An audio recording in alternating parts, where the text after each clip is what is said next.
All right, and we are live. Woo!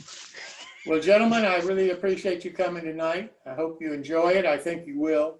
Got some great people here tonight with us. Before we get started and I turn it over to them, there's a couple of announcements I want to make. One of them, I'd like to introduce you to Russ Segner. Russ is going to tell you about the Zoom narrow gauge convention, since they had to cancel the regular convention. But this is supposedly the alternative, the best that they can do at this point. I'll be right back. Russ and I talked the other day, and I suggested he come on tonight and take a few minutes and bring us up to date on where they are on their narrow gauge convention. So Russ, could you help us, please? Well, thank you, Jim. I appreciate the opportunity to spread the word. We have a very strong narrow gauge component here in the Seattle area where I live. And we've done several conventions and symposium. And so when St. Louis didn't happen, we were, of course, always all disappointed, but we had the wherewithal here to put together a team to actually run a convention online. So with their cooperation, we put together 9 clinics and 6 layouts to tour. We've already done one session, which was last weekend. We had 3 terrific clinics and 2 good layouts, great layouts. And we're going to do this again this coming Saturday, and then the following Saturday on September 5. On that September 5 meeting, we'll also have the normal business meeting of the convention, where we will select future convention locations. And so we'll be picking 2024 and hearing from the conventions in 21 and 22 and 23 to promote attendance at those conventions. As you probably know, the narrow gauge group is an informal group. There's no narrow gauge legal entity called the National Narrow Gauge Group. So each city sets up their own committee and holds the convention, and then it disappears for another 5 or 10 years until they do it again. So that's basically it. All of the information on the clinics, the content of the clinics, and the layouts and the descriptions of the layouts are on the website. And that website is 40nngc.com. That's 40 for the 40th year, 40nngc.com. That's basically it. We had 180 folks online last Saturday. It went very well. We've, as you have discovered, worked through a lot of the glitches, but most people are catching on pretty quick now. And we believe that it will be the way we'll conduct most of our meetings going forward.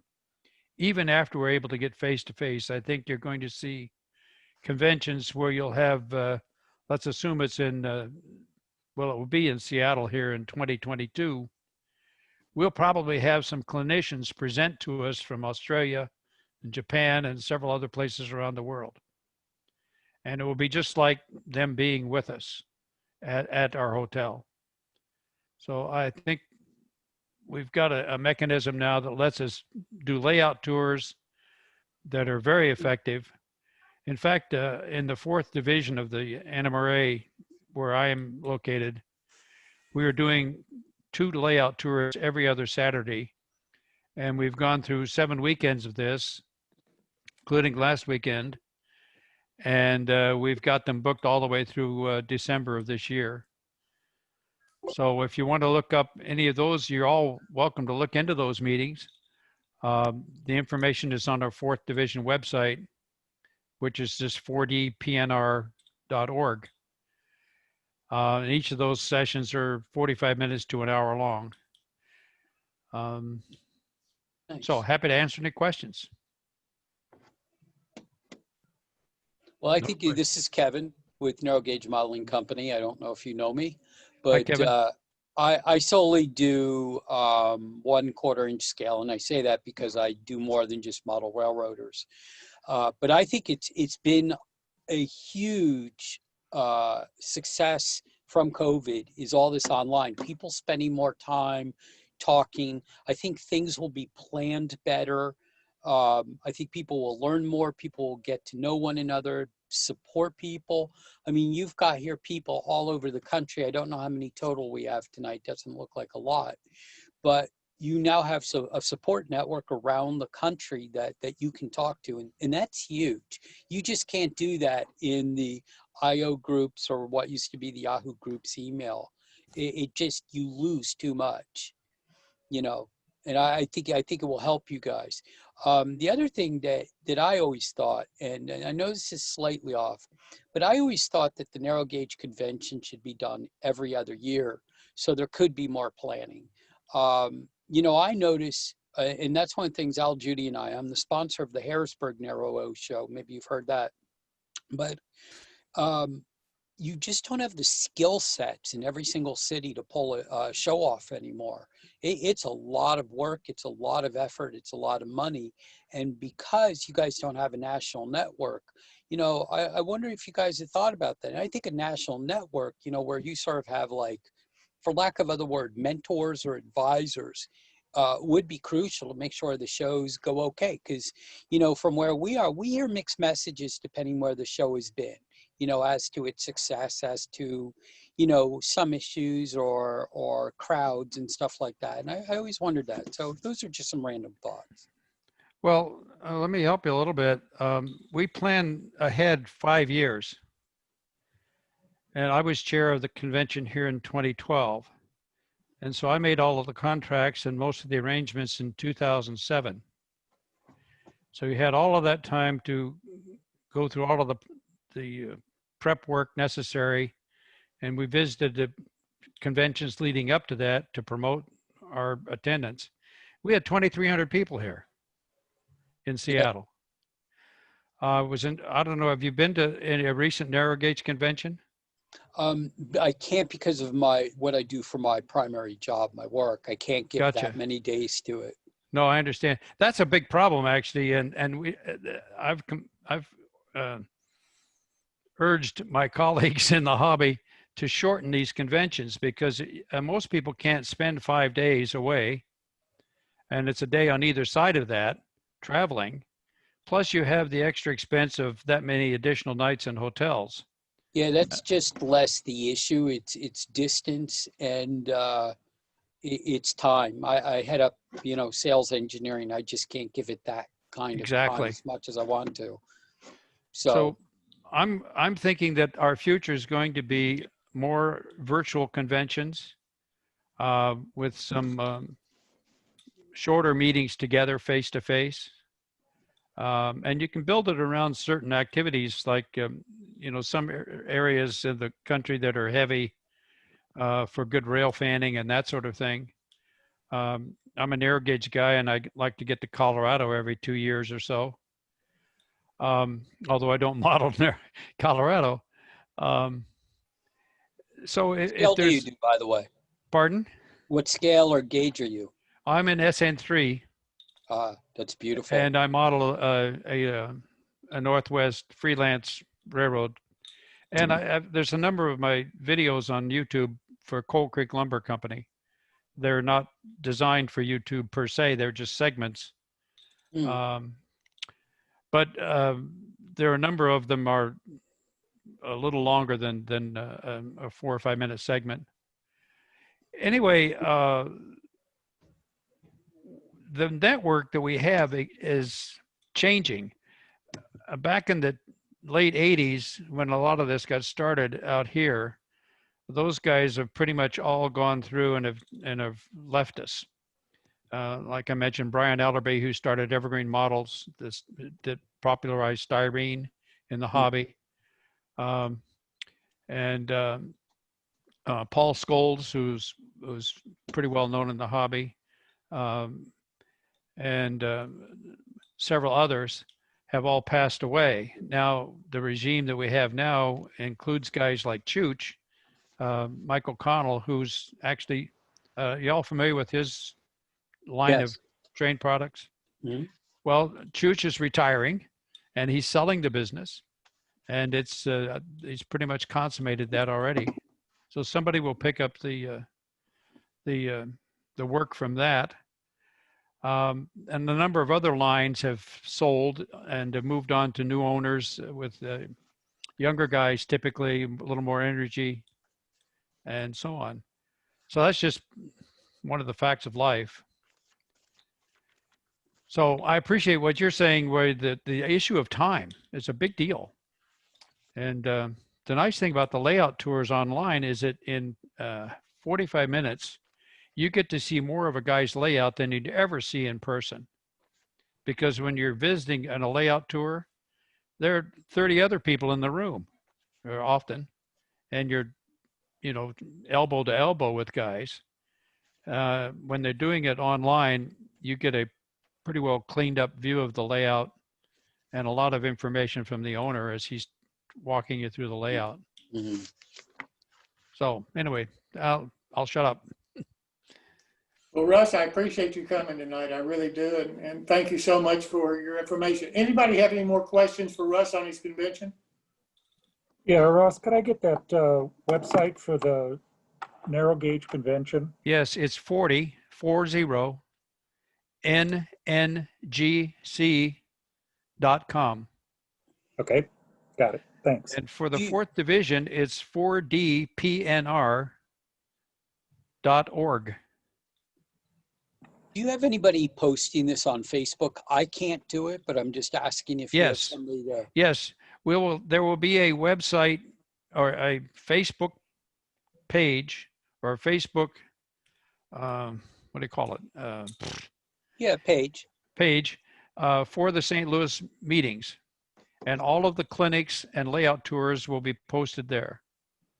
It would be useful if you had somebody who's with that Facebook page, sort of cross-pollinating it into some of the other existing pages, because honestly, I haven't seen anything about this. Really? Maybe it's just me, but I think I'm pretty active on Facebook. But that was something that was said. I don't know if you read MRH, Russ, Model Railroad Hobbyist. Yes. On the forum there, somebody was talking about, what do you mean narrow gauge convention online? Never heard about it. And Well, we somehow posted- I think the last people heard was that, well, we're screwed. We got to cancel the convention. Yeah. And there was various reasons for that. And then they either quit listening or whatever, or maybe it just hasn't been disseminated as well as it could have been. Well, we posted the information on almost all of the online groups that many of us are active in, all the narrow gauge groups. Yeah, I saw it. The logging groups, posted it on Antique Modelers, on a lot of the museums and that sort of thing, wherever we figured, there were at least 40 different locations that we posted the information. You have to do it regularly because it's time sensitive. The next person that posts something pushes you down. So If you're posting it on Facebook, not everybody gets the message, because if you post it at 1 o'clock and they come on at 3 o'clock, you're so far down the list they don't even see you. Yeah, I understand. Yeah, or an email list, at least they got the message. Well, we emailed everybody that was registered in St. Louis, although admittedly because of the COVID, a lot of they only had 250, I think, people registered at the time the COVID got active. So, but no, communication about model railroad activity is really awkward. I'm involved in the NMRA here, and we try to get things up on a calendar in the Northwest for our region, the Pacific Northwest region. So a lot of the information is there, but nationally, to get it in a magazine, you've got 60 days or 90-day lead time. Mm-hmm. Model Railroad Hobbyist is probably the most current thing that's out there right now, as far as I can tell. Yeah, I don't know if people noticed or if you were able to get a hold of the right guy. You'd almost need to call Joe directly. Oh yeah, and I know him and have worked with him on other things. He was actually the speaker at one of my regional events several years ago. But that is the only current thing that I know of. Right. Did you get the NASG? I don't. Okay. Do you mind if I go ahead and we'll talk later? You And bet. I can get the stuff to Peter and it can get on the website. Yes, and I mentioned to him there are at least 3 S-scale standard gauge guys here with really, really fine layouts. Okay. We operate on them actually frequently. Yeah. Well, and yes. So if let's yak after the meeting or something, and You bet. we can go from there. Because I'm sure Peter Vanlett would put you on the website. Because Okay. I mean that's in 3. You know. You bet. Well, listen, Russ, I do appreciate you Thank you, coming guys. tonight and talking Thank you, to us Russ. about. Is it okay if I lurk? Yeah, absolutely. Please come back anytime. And Okay. Russ, I hope that you will also promote the New Tracks Train Show that's held September the 19th at 1:00 Eastern Time to all of your members out there when you have your Zoom meeting. Will do. Thank you so much. You bet. Gentlemen, if you haven't done so far, if you'll please give Dylan your name, your scale, and your email address, then you'll make the email list and you'll get notices of all of our future events that we have. As I said, we've got the train show coming up with just some outstanding model vendors that have agreed to participate on September the 19th at 1:00 in the afternoon Eastern Time. It'll run about 2.5 hours, and we hope that you'll find the time to join us and support the vendors that are a part of it. The other thing that I'll mention is that we've started a new series called My Build. It's going to be moderated by Chris Kos, and it starts on September the 2nd.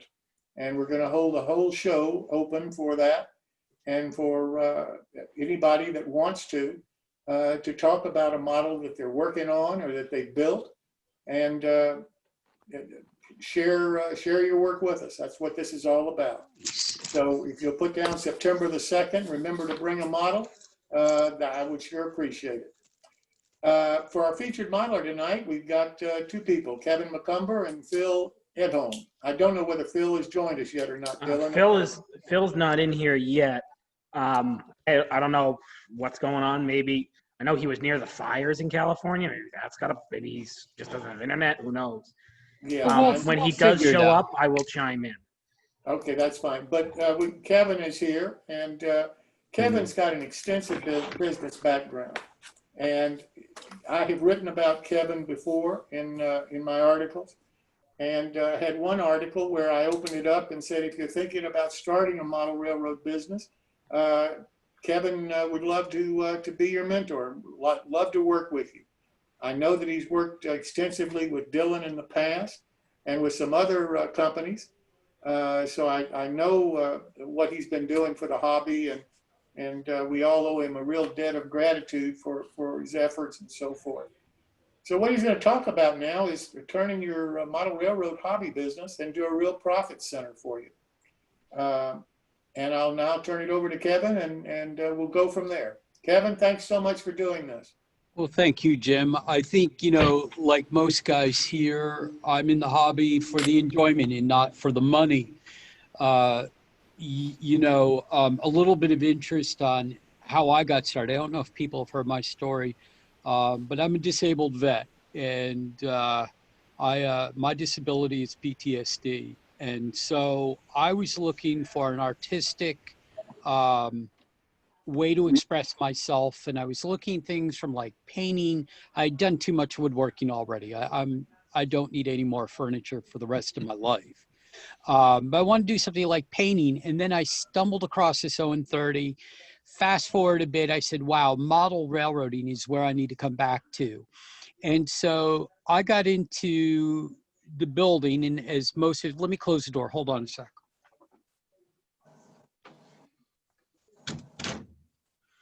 active house tonight. So I got into it, and for those of you who do narrow gauge here, most of you probably have to kit bash, scratch build a majority of the stuff you have. It's just, there's no ready to run in the hobby, except for the likes of Bachman, and well, I'm not a big fan of them anyhow. But so I was starting to do build, and I just simply couldn't find anything. And my business background, I was a product manager for a huge company. And I was a co-product manager of $750 million of products, 27 what used to be former companies that turned into product lines. And very quickly I said, wow, there's a business here. You know, if I can't find this stuff and other people are talking about it, somebody just needs to pull it all together. And that's sort of how I started. 6 companies later, I think we're becoming a household name, at least within the O-scale community, because that's all we do. I chose to keep it very focused to, you know, 1/4 inch scale, because I mentioned earlier, we support other modelers, military, dollhouse, circus, architects, diorama builders, and most interestingly, I sell quite a bit now to the gaming community. So there are a lot of war gamers and other gaming, they use our freight loads, you know, as an example, or buckets or cans or whatever it be. But, and so it just grows and it grows and grows. But what I had to do first on is, you know, one day I want to go into a second business. To do it right, it takes a lot of time, takes a lot of dedication. And the answer was yes.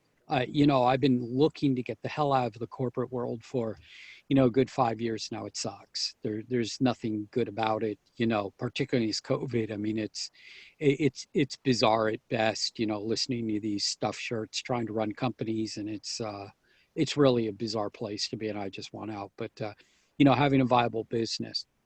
So that said, is there anybody online right now trying to start a business? I mean, I've got Dylan has sort of been a protege. Dylan is a huge success story himself. You know, he's a young guy. He's a capable guy. We got background noise. Where's that coming from? Maybe sounds like a printer. Cool. Anyhow, it's not coming from me. So, but Dylan was able and willing to do that. So that said, is there anybody here trying to start a business or interested in starting a business? Interested in starting a Zoom train show. You know, there we go. So maybe the audience tonight is, so what I'm going to do is I'm not going to preach to you. Nobody wants to hear it. So I think what we do need to do is we need to find new people to start businesses. Possibly that is the avenue. You know, what are we missing in the hobby? Do you know anybody that's interested in starting it, and what can we do to help them? And I would say that's probably the best thing we can do. I have not heard that the Chooch business had changed hands. I would have thought that would have been a very, very difficult one to transfer. But you know, I'm glad to hear that is. He's a nice man. He's also a customer. So that's interesting. About the business, it is, I'm concerned. I'm in my mid-50s. I am not seeing an interest of people wanting to start a business within the hobby. And, you know, that's disappointing, but the upside is the opportunity is just absolutely tremendous. With me, the orders are, keep in mind, this is a part-time job. Fortunately, I have my wife and I have a son helping me, a son that just started Penn State. And it's just nonstop. The orders come all day long. And I'm going, oh my God, you know, we need other people in this business. You know, people come to me looking for about everything. And I don't have it, and I probably won't do it. What are some of the businesses you folks think we need right now?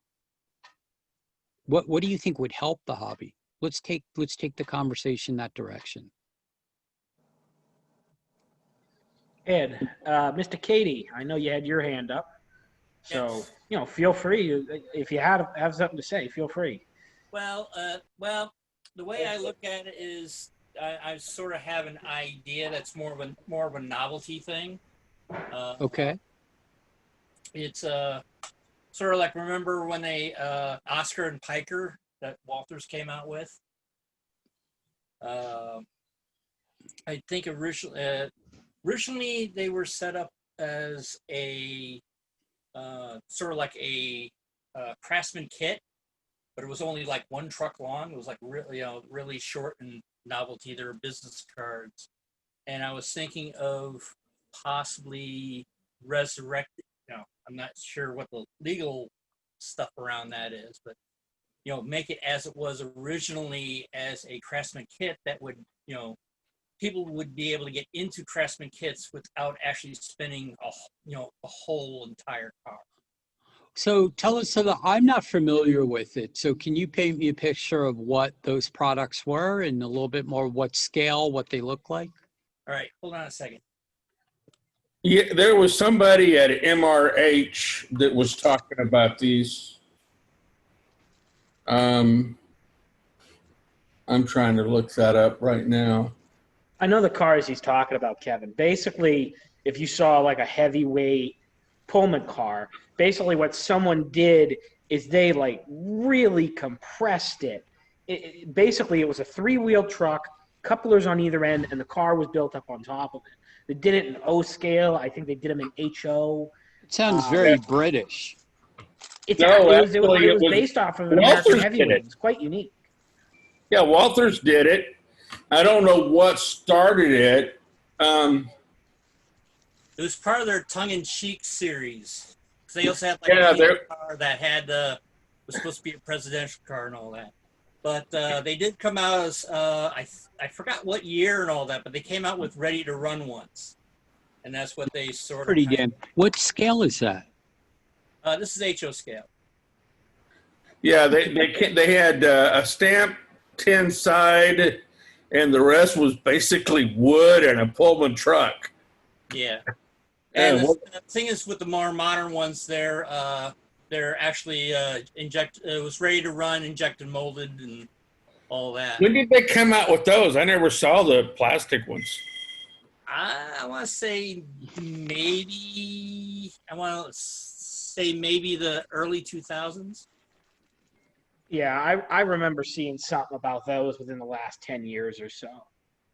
At least that's what I can think of off the top of my head. So let's look at that, how you would do it. I can't speak for the HO guys because I think they like to just sort of run. They're very operational and I'm not saying prototypical, but they do standard. I don't see a lot of freelancing like fun stuff. With that, Ed, if I were looking at it, I'd look at it for 0 and 30. Because I'll tell you one thing, and Dylan will notice this, the number one thing we're seeing that people want right now are shorty cars. And the list price on 2 Bachmann 18-foot cars, so think how short that is, 1/4 inch scale, right? Okay, that's 4.5 inches. 2 4.5 inches cars, list price is $79.99. They're high. They're smoking crack. It's by the way, I'm known for being direct, gentlemen. And I don't think they smoke very good crack either. No, and I'm not a big fan of Bachmann. Did I say that before? So at least in 0 and 30. I'd have mentioned that. I can't say I think they're a fine company in HO, but 0 and 30, they're not good citizens. So they have what's his name that started 0 and 30 that died like 3 years ago? Lee Riley. Yeah, since he died, 0 and 30's gone to crap. Correct. So Ed, if you were interested in doing such a thing, there is a market for that, but in 0 and 30. And I think you could get away with a 4-wheeler, very British, an axle on the front, axle on the rear, and there's a market for that. You could be up and selling within a month. When you're talking tongue in cheek, would it not also be good for Lionel? I can't speak of the Lionel guys. They're referred to as toy trains. Well, not necessarily. It's always amazes me. What I like about the Lionel guys, they don't give a crap what other people think. And, they will put a scale model right in the middle of their high 3 rail, and they're happy as can be. Well, God bless them. That's what they want to do. That's their hobby. Have fun with it. It could work that way with the Lionel if you could pull it off and make maybe a Christmas. If I were looking at Lionel trains, bringing something for like a Christmas train line, fun, small radius. I think there's so many opportunities, but those short cars, and what you have to understand here, and Dylan is very much aware of this, layouts are getting smaller. It's not because a guy's retiring. It's just the industry trend of layouts getting smaller. Now, my new home I just bought, I'm in my wife's sewing room. It's 1,000 square feet. I bought a 7,000 square foot home. And that was because, my family's here. We've got 2 full businesses here. Big operations for mine. But I will get a 13 by 28 train room. And I think that's for 0 and 30, that is big. That is considered very big. Most guys now get a bedroom and they're running the perimeter. They want tight curves. They want smaller cars, and they really want to focus in on detail. And that's where these small cars are coming in. And there's just absolutely huge demand for short cars in 0 and 30. Because outlets, I don't see Bachmann putting out anymore. Bachmann won't. Bachmann, I bet, we have this little gas mechanical that they made. I don't know if everybody's seen it. Yeah. And it's a great little engine.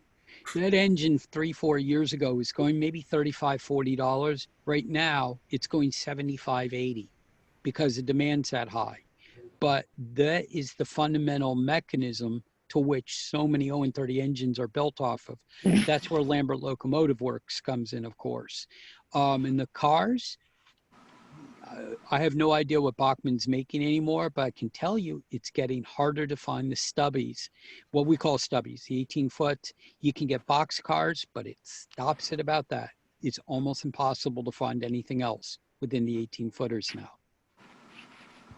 So, hey, probably a good thing I'm looking at 18-footers then, isn't it? Well, Mount Blue is making some small cars like that fit the Bachmann. You have to buy the Bachmann 18-foot chassis. Yeah, that does you no good. That's expensive. You gotta be cheaper. Well, you can make a chassis real quick out of some strip wood. You don't have to buy the Bachmann chassis. Right. You got to know how to make bolsters and coupler. Either use the KD or somebody's coupler pocket. That's right. That's a little bit of engineering to get exactly correct. And then you get trucks or use HO trucks or whatever. Yeah. You haven't mentioned 0 and 30 is the same gauge as HO. For those that don't know, right? Yes. Right. So anyhow, that's mine. And so, but that's a good example where Ed sort of has this idea, and he may not have been aware of the 0 and 30. I'm not pushing you to that, but there is demand. The demand is there. Dylan, we who's the guy out west? Fran Foley, who is making Fran. cars. I don't know where he is with that right now, but he's had a lot of success making cars, but he's sort of been quiet recently. Yeah, he has been. I know he was working on a locomotive kit, like a Whitcomb. He was working with Tom York on it. Tom York did the masterwork for him on it. I know that. Mm-hmm. That was, I don't know if some of you guys, if you're ever in the 0 and 30 group on Facebook, you may have seen it. He basically just based it off of a Whitcomb and just threw a Stanton drive under it, and it looks quite nice. I mean, I've got a Tom York kit too that I'm going to be putting out there. It's on the trolley mechanism Bachmann did. Those are at least still somewhat easy to find. I stress somewhat easy because eventually you're going to run into the same problem that you have with, say, the gas mechanical. Eventually that's going to be a problem with every single thing that's been turned out as ready to run for probably not just 0 and 30, but I'd say probably every narrow gauge out there. Because think about it, narrow gauge is I guess you could call it a bespoke market. It's a niche. Exactly. That's an even better word for it. And it is a niche. Because of that niche, it's not like somebody going out in HO and buying an SD40. You know what I mean? No, there's Buying 1,000 to F7. pick from. They would have a use for those on just about everything. Narrow gauge is quirky, like really quirky. You see there were so many different small manufacturers that built stuff that was just outright weird. And the problem is where do you fit in the middle? Now, one of the solutions I have for mechanisms is going overseas. Of course, then COVID hit. So my problem is, okay, you can still get the mechanisms, but it takes you 2 to 3 months to get them. And it's not the manufacturer's fault. I've already talked to them about that. They're like, hey, they've shipped them out immediately, given me tracking and everything. They sit in Frankfurt Airport for months before they'll even come over. Before somebody Must be a pretty damn big airport. Well, yeah, it's like I do the website for a couple of manufacturers. PVC, which is Paul Vaughn, and I can't think of his name right now. Well, I'll think of it later. And so because of my source of income, I'm not allowed to have a business. We won't even go there. We don't do politics, right? No. No, we stay away from politics here. This is a safe space. Oh, don't even go there either. Anyway, we ordered some screws, just simple little metric screws. We looked for them over here, couldn't find them. Or if we did, the price was outrageous for like 10 screws, right? So we ordered them from China. Took 6 months. You laugh because you know what I'm talking about, guys. I know exactly what you're talking about. That's not even the first time I've heard that when it comes to little stuff. You know what I mean? Like I said, I've got the issue with the drives. And it's not the manufacturer's fault. It's the fault of the postal services right now. Because usually what they would do it's customs, is actually. throw it on a passenger plane that's coming over here because they've got the cargo space. Well, the problem is with no planes flying, the only people that are running out of Europe right now are UPS and FedEx. So yeah, and they have their own planes. China, it goes on the proverbial slow boat, and then it hits the warehouse in Hawaii or San Francisco or San Diego or Seattle, and it sits in the customs warehouse for 5 freaking months. Oh, I know. I mean, how long does it take to open a package? Oh, this is some screws. Ship it. I know. I mean, I had an issue with the repower kits. And I personally think that they may have lost the box for a little bit. Because when I got the box, it's like yay big, yay thick. It wasn't even that big of a box because it was with motors and small gears. And I think part of the problem that you run into with logistics is the shipping service involved. I've had really good luck with UPS because I bring in a lot of 3D prints from France. And they get here, once they're done, they're here in 3 or 4 days.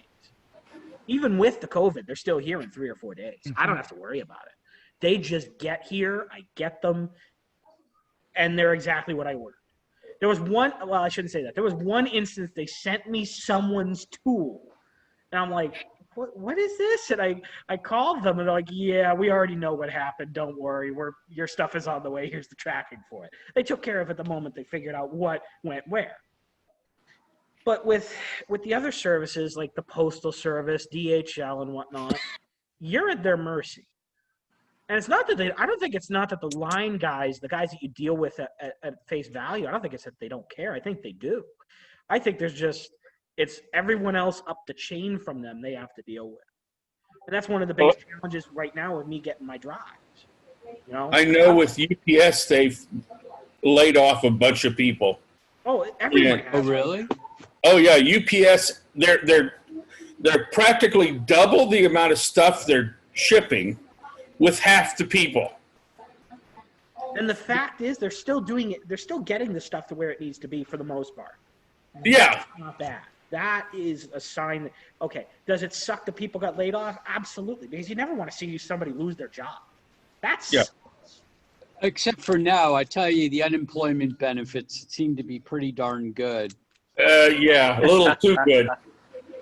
But the thing is that they treat their drivers like crap.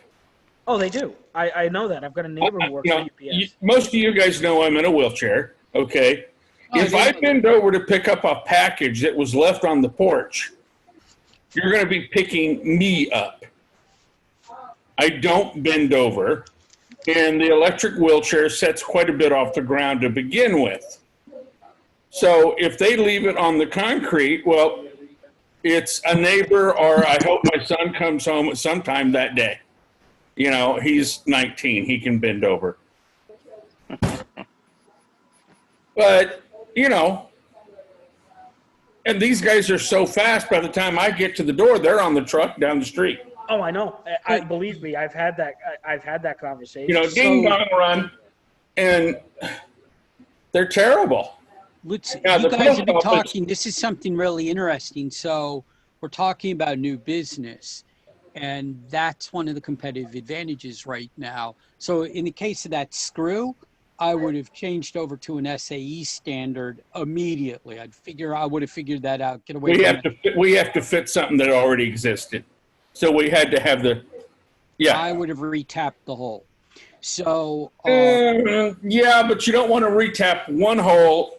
Then you sit there and you have to rebuild the whole mechanism, because well, I hear you, but you can't wait 6 months for screws now, can you? no, usually I get it before COVID and the terrible USPS and Chinese Postal Service restrictions. I get stuff in a few days, so it wasn't a problem at that time. Right, but Since then, yeah, you're right. And who knows how this is going to change? And that's again where these opportunities are. You know, the question is, who isn't going to survive? Now, you know, you see these big companies and you think they're strong. How many times has Lionel been bankrupt? Twice? I think 3 times. At least. Yeah. 2 or 3 times. And I don't mean this is not a dig, but it's just the explain, you know, who's going to survive is my big question. Who's going to survive this COVID? And because if you can't get product out of China, I mean, I'll give you 2 examples. Went to a Hobby Lobby the other day, and I walked in and there was no product. I was shocked how much Christmas product. I'm like, you know, this seems a bit early. And then I realized by the scale of how much Christmas stuff was out, they were using that to fill the shelves so their store wouldn't look empty. And like 2 days later, Tim, my oldest boy, said, I couldn't believe how little stuff was on Walmart shelves. So I think this is going to be a very long problem for a very big problem for a very long time, because the supply channels are just totally mucked up. So, you know, people who can make stuff here in the US, ship in the US, or deliver to Canada, there's ways with that, have a huge opportunity. You know, so that's it. I don't know if there's any more talk on the new business right now. Ed, I will close on this. If you want to talk about, you know, mapping out, doing that, be happy to help you. right. Jim Kello can get you my information later. Yes. For those who want to see what I do, I'm narrowgaugemodeling.com. So what other topics do people want to talk about tonight? Well, this is Russ. I'm sorry, I don't recognize your company. I do know a few of the ON. We have a lot of ON 30 guys here. You do. What is your product line? It's expanded. So we originally started focusing on O-scale detail parts, accessories for layouts. And we've bought a few companies, and about any category you can think of, we carry. We don't do rolling stock, except I do buy, resell Bachmann when that comes around. I don't do motive. You know, there's too many headaches with that because of engines, but I do everything else. So like vehicles and that sort of thing? Yeah, well, it happens to be with regards to die-cast vehicles, I'm probably the largest supplier now in North America to the O-scale market. I have at any given time about 1,400 O-scale vehicles on the shelf. Great. That range from the time era of, say, 1910 to 1958, right in there. That is one big hole in the S-scale world. There's very limited supply of S-scale vehicles. So you're 164th, correct? Yes. Well, it will make you happy to know all of the die-cast investment in the hobby right now is all 164th. It's all going there. It's because they can do the cars. There's interest. It's bigger than the Hot Wheels, but it's not as expensive as the O-scale. There's about every car you can think of. And I get a lot of S-scale vehicles. I've got bins of them, actually. And I just put them out there until somebody says, hey, do you have any? And I sell them. The biggest impediment right now, certainly in S-scale narrow gauge, is the cost of the locomotives. Yes. They're basically two manufacturers. And all of my stuff is PBL. It's expensive, holds its value though, and runs extremely well. For guys who are going to freelance or scratch build, the only mechanisms that were out there were Railmaster that I'm aware of. But there's maybe an opportunity there for somebody to come up with some, particularly the things that are amenable to little critters, because a lot of guys like to kit bash those guys. I know Paul is working on 3 different critters in S and O and 30, but he's having 3D printer problems. And he's talking about, is it worth it to invest in a better 3D printer? You know, the good ones cost money. Oh yeah. They do. But there's also a practicality though to that kind of, the cost is still too much. I think, you know, me looking at vehicles, we have to go back to resin and maybe cardboard, styrene. We have to go back to the very beginning. I think that's going to be the success, and people are going to have to put them together. Yeah. I model 1923, and getting the earlier stuff's even harder than what Russ is talking about. Do you do S-scale as well? Yes. I love Although it. I do 42 inch instead of 36 inch. Once again, HO gauge. So what you, TC, what you do is you model SN42, right? Yes, I do a lot of lumber line type modeling. Once I get the model railroad up, it'll be an Idaho line. There's not a line there in real life, but hey, I'm having fun. But yeah, I do some SN2, S-scale electric. Well, let me ask you this. Why hasn't SN42 taken off like ON30 has? Because there's not enough 42 inch gauge, 42 inch gauge in the United States that was a common carrier. The only one I know of personally was the Rio Grande Railway of Texas, which was all of 20 miles long. And not connected to the railroad in California, ownership or otherwise. There were a number of 42 inch gauge logging lines, but like I agree, no common carriers. A lot of the logging lines were using looking there though too. Yeah, a lot of the logging lines were using steam dummies. Yeah, they take off the wood because they didn't need it, and they had a steam locomotive. Well, I don't think it's necessarily just that. When you look at SN42, it's and I've got people showing up, so I apologize for the background noise. Think about it. You didn't have a major company pushing that in the background. Right. You know, I wish Bachman had gone to Judy and I SPL had this instead of conversation about, you know, ON3 and ON30, and you know, ON30 had someone to push it. Bachman may not be, you know, the best corporate neighbor for ON30 right now. But at the time, they were the bee's knees. Absolutely. Exactly. Well, yeah, and back when they were pushing it and actively developing it, they right. Top shelf stuff. The HO gauge, even if you don't change the ties, was usable. Using the HO coupler at the HO height was really close to a half-scale coupler at the correct height, because If you look at the regulations for 2-foot lines and 30-inch lines, you're talking that coupler damn near drug the ground. Okay. So ON 30 using an HO coupler at HO height on O gauge locomotives was fine. It wasn't quite right, but it was close enough. I mean, they weren't trying for fidelity anyway. You know, and then they did all, you know, there was not a lot of 30-inch gauge in the U.S., but there was a lot of 30-inch gauge built in the U.S. Okay? There was that one Park Railroad in the Northeast. There was a lot more 30-inch gauge than you think. There was actually it had the same problem as 42-inch. It's not a known thing. Everybody knows about 3-foot, and everybody knows about standard gauge. Right. But the 30-inch and the 2-foot and the 3-foot outside of Colorado or Mount Union, nobody knows it exists. Half the people I talk to think that the White Pass is a standard gauge railroad. They don't know it's narrow gauge.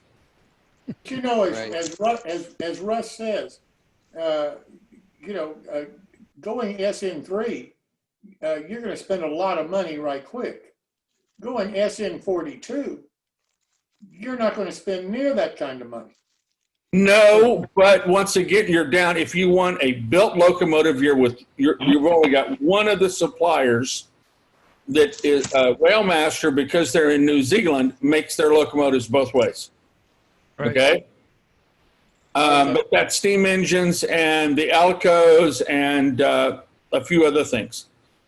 But if you're going to go with American prototypes, you're either going to go with PBL, which is brass, or you're going to pay what the list. Remember, Russ, what the list is on an SHS or whatever locomotive in plastic? About $400, wasn't it? Well, I'm sorry, SHS, what are you talking about? SHS, the supplier, S Helper Service. Oh, yeah, $400 or so, yes. At least. And if you get a Railmaster kit, which is all pot metal, which is a lot of work, filing, it's $350 for the kit. $350 for the mechanism built, yes. And yeah, you know, so it's available. I do a lot of, like I'm doing, this is just fun, and I haven't finished it.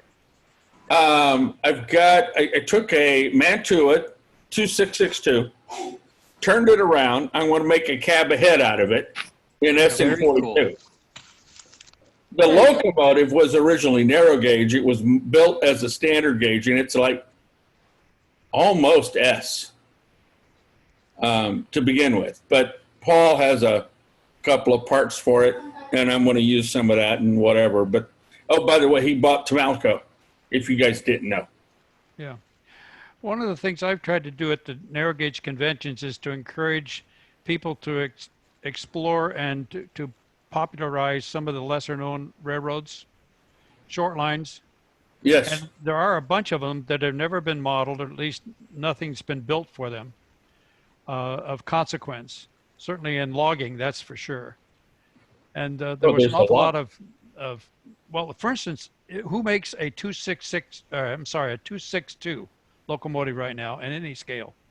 Bachman. That's it. That's it. They're the only ones. That's a terrifically versatile locomotive. And it was used in all manner of operations. And I would love to have one in S scale. Well, here's one that, it means a mind blower. You look at some of the, here I go again, some of the crap Bachman has put out, and there's no prairie. It's like a, the 262 they've got is that Army one from World War I. Yeah, Tony, let's not even go into that one. Believe me, well, the thing I have one. Beautiful looking model, but it's not quite what we needed. You know what I mean? Don't get me, I like tank engines as much as the next guy because they have versatility in any modeling setting. But the trench locomotive is unique And I say that because I was actually working on a kit for one. I'm actually working with a guy in England on doing the Alco version of the War Department trench locomotive that the British used.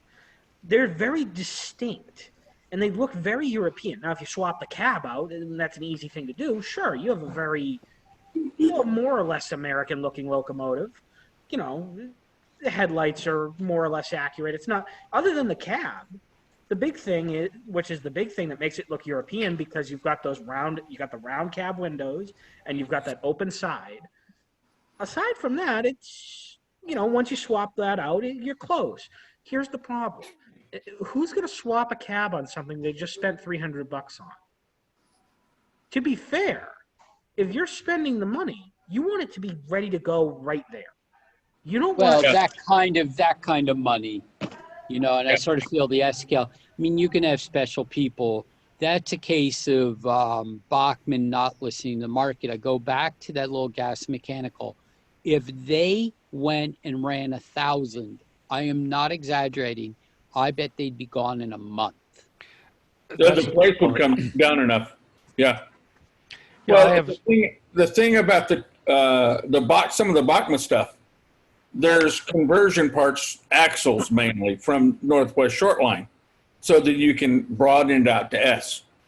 And then you change out a couple of the details and everything, which is also nice about the Bachmann, is all the domes and stacks and whatever are all separate parts.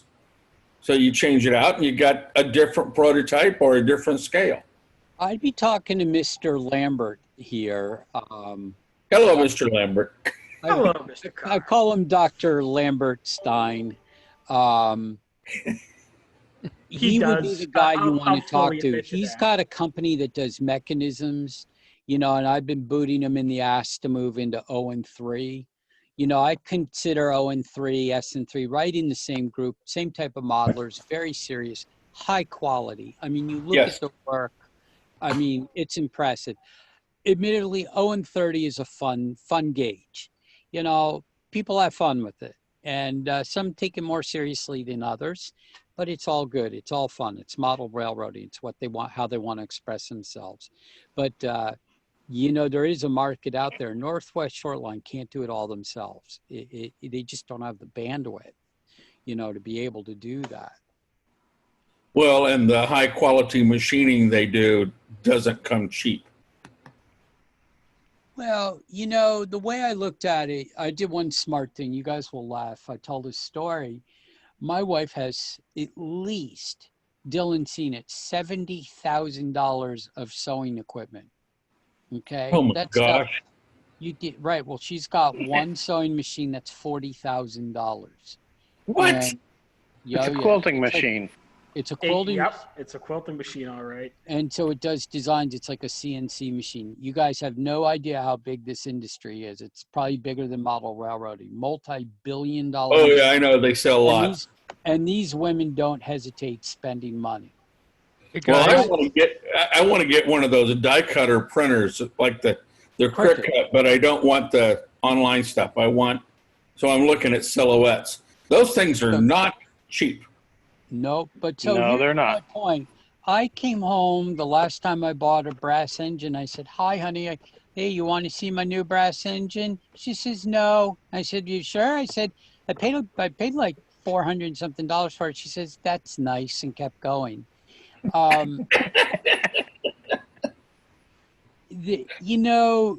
I don't smoke. I don't drink. I don't golf. I don't party. I'm a homebody. I do model railroading. If I want a 400 engine, okay, that's what it is, because that's what I do, Yeah. So I think we have to get out of this mindset that engines are cheap. And the thing is that there is some things people say, well, the hobby's too expensive. If you've been in the hobby and you're really in the hobby, it's not expensive. It's cheap compared to a lot of other hobbies, and you get to use it. What about RC airplanes? Right. Well, Russ is talking about an engine he had there that was a good runner. Well, Russ, how many years have you been running that engine you said was a good runner you had? Russell. Well, I don't know how many hours I have on the locomotives. How many That, years? oh, I've had several of my locomotives for about 20 years. You know what? You look at $400 or $500 over 20 years. That's change in the car seat. No, And if somebody's got to ask you about, how much do I have to spend for a locomotive, they're in the wrong hobby. I right. mean, a lot of guys are. And I think this is a terrible mistake for us to keep talking about the low end part of the market. How many low end items do you have to sell to make a profit that you'd make if you sold 3 of the real deal? Well, that's interesting you say that, because I do the low end, and I can't share my financials and the average price of my stuff, but it's staggering. But I'm also doing detail parts, accessories. I'm not doing motive power or rolling stock. But there's also a fact is, I can speak of Owen 30. I can't speak of you folks. 2 18-foot box cars are not worth $80. Would somebody pay 55, 60? Probably all day long. The problem is with Bachman is they're trying to keep their entire channel happy. Their distributor, their resellers. It doesn't work. You just can't keep raising your list prices. It doesn't work. But volume always trumps price. In big business, would I rather sell 100 of something rather than 10? And the answer is yes. I get more customers. And the way I've set up my business, people don't come to me for one thing. They buy an entire cartload full of stuff. That's why I didn't get into it. It's not the same business. But what Dylan has sort of done a hybrid of value versus quality. And he leaves a good portion of the value add to the modeler. And we're just going to have to tell people, you're going to have to learn how to use a damn paintbrush again. It's absolutely ridiculous. It's one of the dumbest things. How do you not know how to use a paintbrush? Okay, I get it. Let me help you. And I think these Zoom calls are a great way to teach people who are afraid. I mean, what do? You go out to buy a Craftsman kit, right? They're stupid expensive. It's one of my biggest pet peeves are these Craftsman kits that cost $200+. Well, that's a lot of money for somebody on a fixed income, but it's a hell of a lot of money for somebody who's a novice and doesn't want to screw it up. So, there's you've got to get people into the hobby, and like me and like a lot of other Own 30 guys, I've dumped my Bachman. I'm moving to brass. I don't want Bachman. I want nice. And I give my stuff to the newer guys. So just a thought. I do paper. I can't afford the Craftsman kits. Paper is up and coming.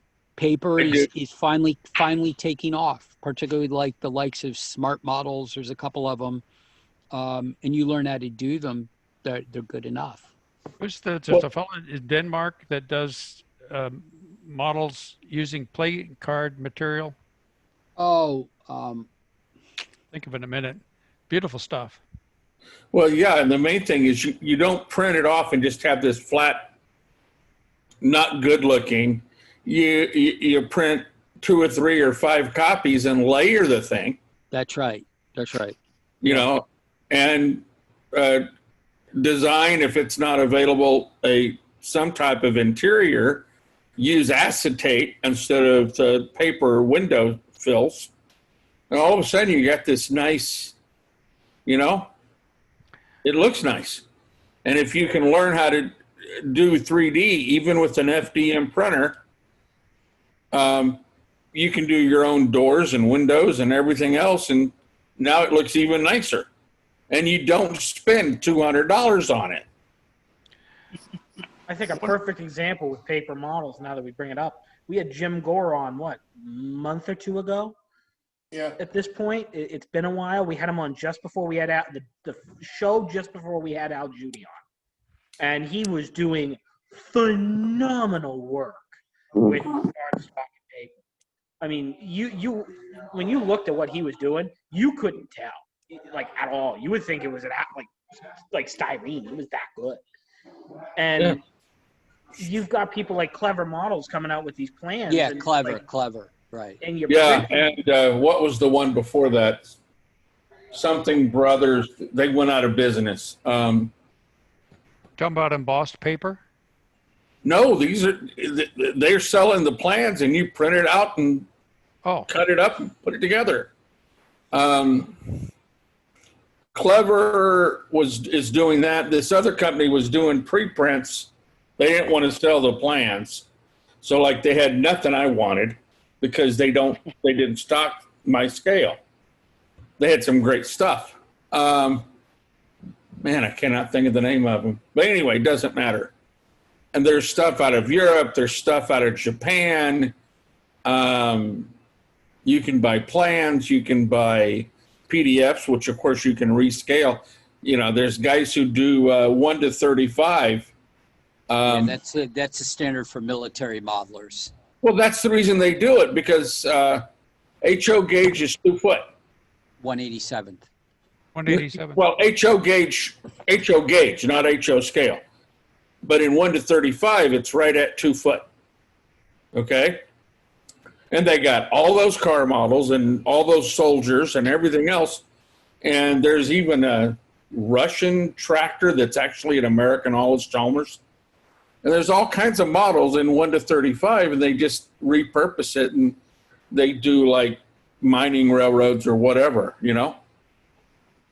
And they're doing a ton of it. Well, nobody sells 1 to 35 paper models. So you buy the G scale one and scale it, you know, shrink it down. Or buy the O scale and blow it up. And you got 1 to 35. So doing any scale in paper is easy, as long as you're not buying stacks of paper that you've got to, you know, that's already printed. There's a program called Evans Designs Model Builder. Yes. Yep. Yeah, it's scalable to any scale. Yeah, there's also this one. I don't know if you guys can see it. It just keeps going out. It's by Punch Software. I mentioned this over on the other show a couple days ago, but it's called Home Design, and this is a very old one, but it prints out to quote modeling scales. So you use the program, design your house or your factory or whatever, and print the thing out, whatever scale you want. It does all this. It's like what you're talking about. Yeah. We deal in Evan Designs because Paul hates soldering those little bitty LEDs. Have you guys seen the size of some of those LEDs? Yeah, the surface mounts. Yeah. Oh, Yeah, I've seen the size of some of them. Believe me, I include those with my headlight kits, and some of them have gotten to the point where I'm like, thank God they're pre-wired, because they are tiny. If they weren't pre-wired, you'd have a problem. We do some, the guy that does a lot of the 3D design for what Paul's putting out does in scale. Oh. Yeah, there is surface mount small enough for in-scale headlights and number boards. Yeah, the O2 series. No, even smaller. There is stuff that is 1/4 of a millimeter by something. Oh, it's incredible. You gotta love if what they they couldn't can do get with those pre-wired, I wouldn't mess with them. Believe me, I wouldn't touch something that small either. I mean, can you imagine how? I mean, think about the resistor. I mean, you look at an LED now, and you have to put like a 1K resistor on something that's for 3 volts, so you don't burn it out. Yeah, well, these are run at 1.2. Something that small, you got to need something even more powerful than that resistor. I've seen. You probably have to go to 1.5K. Yeah, because I've seen 0.7 volts.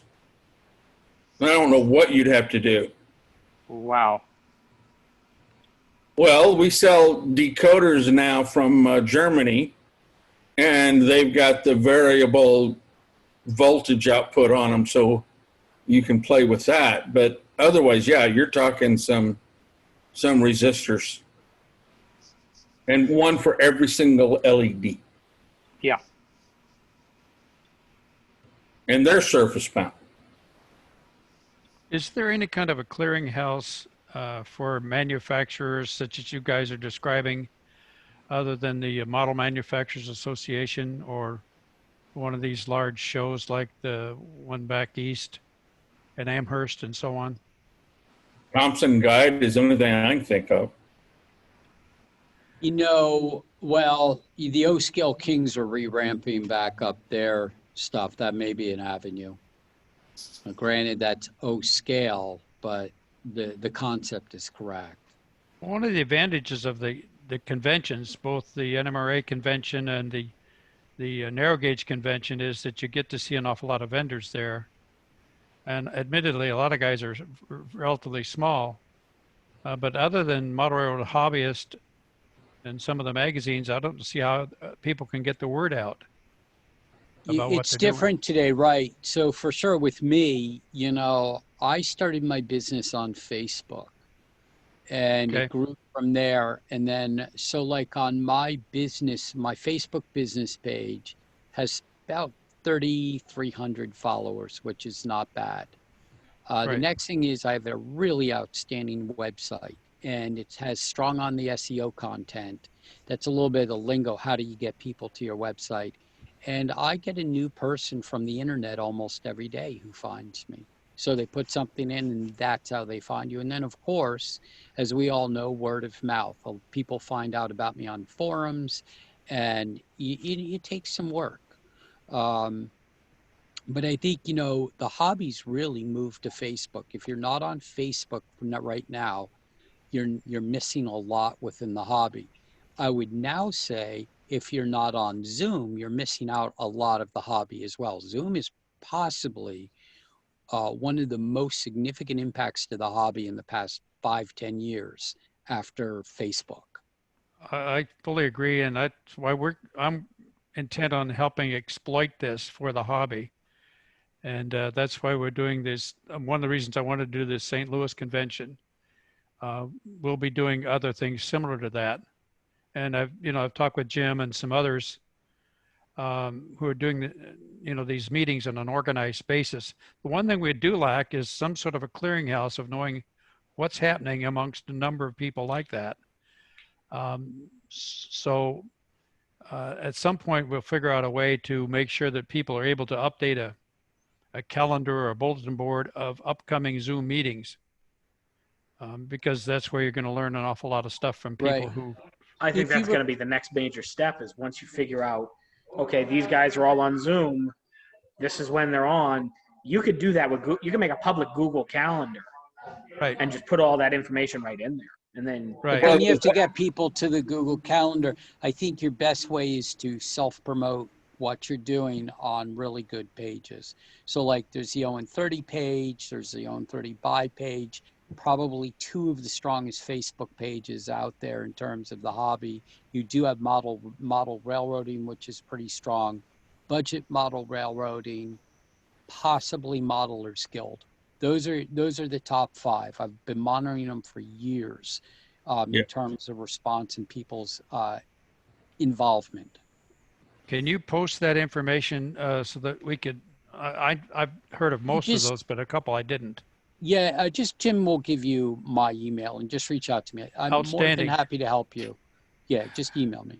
The thing I'm responsible for the 4th division of the NMRA out here in our area. We we have almost 500 members actually, which is not big, but it's plenty. Been trying to promote the hobby and its expansion, and the best thing I can think of right now are the modular groups in all scales. And then there's an awful lot of stuff online now about shelf layouts, and you talk about smaller. I think that is the key, because you've got an awful lot of interest in very specific activity, whether it's a prototype modeling or switching, or it combines structures of a variety of kinds.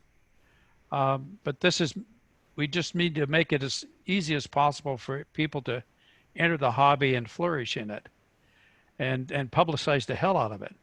So, Well, the NMRA is really coming along, doing a good job. If you guys aren't on it, the NMRA page on Facebook is excellent. I right. mean, it are really nurturing. There's some really, people come out with questions, and the I want to say brotherhood, but the people helping one another. It's fantastic. If you're not a member of NMRA, I strongly encourage it. I was dissuaded from it early on, and what I was told about it was incorrect. I think NMRA is absolutely crucial to the hobby. We have to have structure. Any organization to be stable and to grow has to have structure. Right. I know the narrow gauge guys don't like structure, but the reality is we need it. It's interesting. Most of the narrow gauge guys that I know of that are really good at it are actually current members of the NMRA. And many of them are MMRs and have gone through the cycle of done the rubber gauge thing and all of that. And they're just being quiet about it. And one of my goals is to drag them back into the forefront of a lot of this, with some success, actually. I do encourage you to look at the website or the YouTube videos that are available from the NMRA. They're hard to find on YouTube without a direct link. Just to let you know, I was cycling through the other day and I really struggled to find the index of those and what was on them and how to get around. Just the way YouTube shuffles videos, just to, right. I don't know how you find them. That might be a good thing. I think it's possibly because it's under NMRAX. Yeah, that's what they put up for the all the different conventions that they've done, and they started in March. Putting this together so that by the time they got to July, they pretty well had it down and was able to do a pretty flawless convention. Yeah, their first one was a struggle. It was an experiment.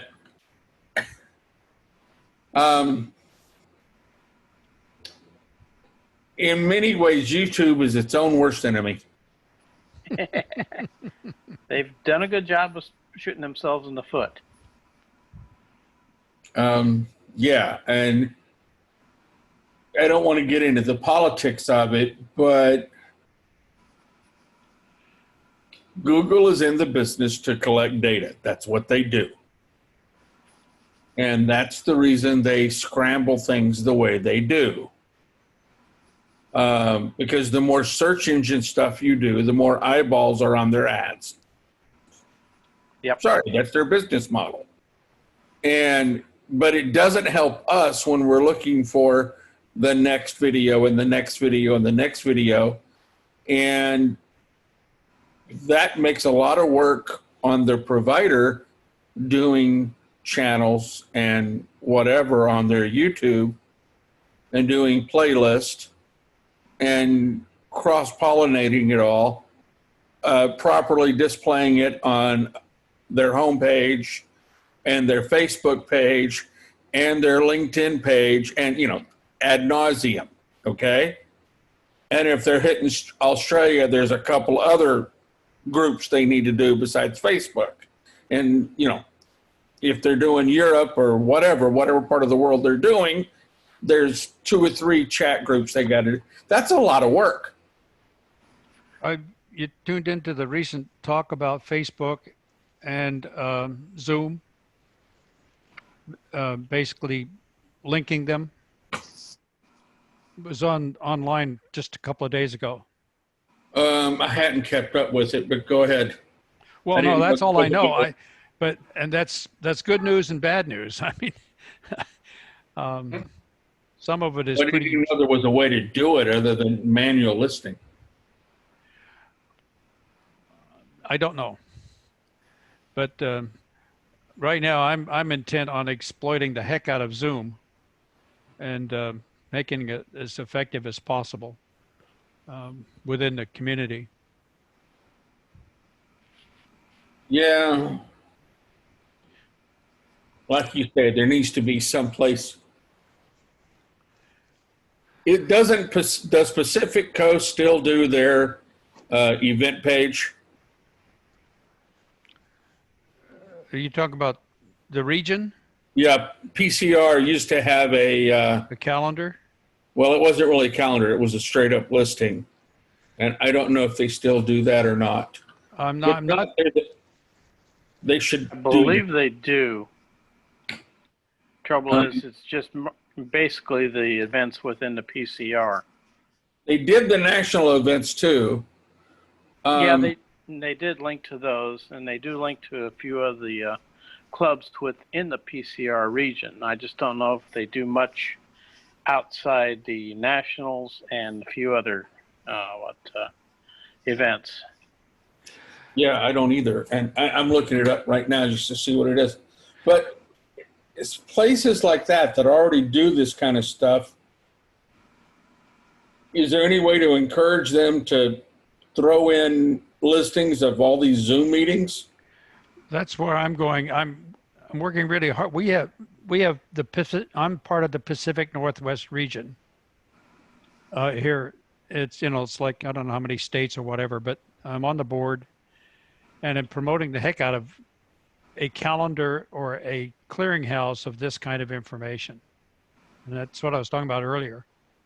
Something that people can post to quickly and accurately, and then get the information deleted when it's no longer valid. Right. That'd be a full-time job for somebody to keep that. Yeah, that's part of Yeah. it. Yeah. Yeah, that'd be as high as a turnover on that as there is on division newsletter editor. Yeah. How many of you know Terry Wheeler? In the business? Do you know Terry? No. He's OHKWARI sales. He's in Arizona. Okay. Dealt I know with him. the name, maybe. Interesting. Well, he's doing a clinic this weekend on the Black Canyon of the Gunnison, which is going to be a good clinic. Why don't you post that on the chat, Russell? Yeah, well, go to the St. Louis, of which I've already posted on chat, the 3 different links. Or Yeah, go right to the home page. yeah. So I just figure out the best thing we can do in the hobby, so far as NMRA and others are concerned, is to promote such meetings as this and larger meetings. And ultimately, there'll be a lot of clinics being offered online. Well, there's an awful lot of stuff already on YouTube on how to do stuff. The nice thing about Zoom compared to online, YouTube and stuff, is like we're doing, chatting. Yeah. In a face-to-face. It has a lot to do with, you can't get out of your house and go to a convention, but you can go to one of these. I don't know, is there a person limit on this stuff? No. Well, Well, on Zoom, I've got a license for 500 people. Okay, So it's not a big deal. Yeah, that's not bad then. What's the name of this place that you talked about? This other website. I'm on the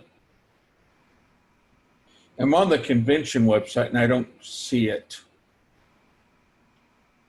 Well, the convention website should show the convention, the online links and all of that. Well, yeah, I see that. I'm talking about that one person you just read off. Terry Wheeler? Yeah. Oh, if you go into the online schedule, he's set up listed for one of the, was he the first clinic? Yes, Saturday. Yes. So this coming Saturday? Yes. And it starts at 7:30 St. Louis time. Central Daylight Time. Okay, I've got a Don Railton and a Bill and there it is, Terry Wheeler. Yeah. Now Don Railton is a model builder, scratch builder that, boy, he's been featured in a number of publications, a lot of them. And I've been able, the clinics that we've got lined up are outstanding, guys. They really are.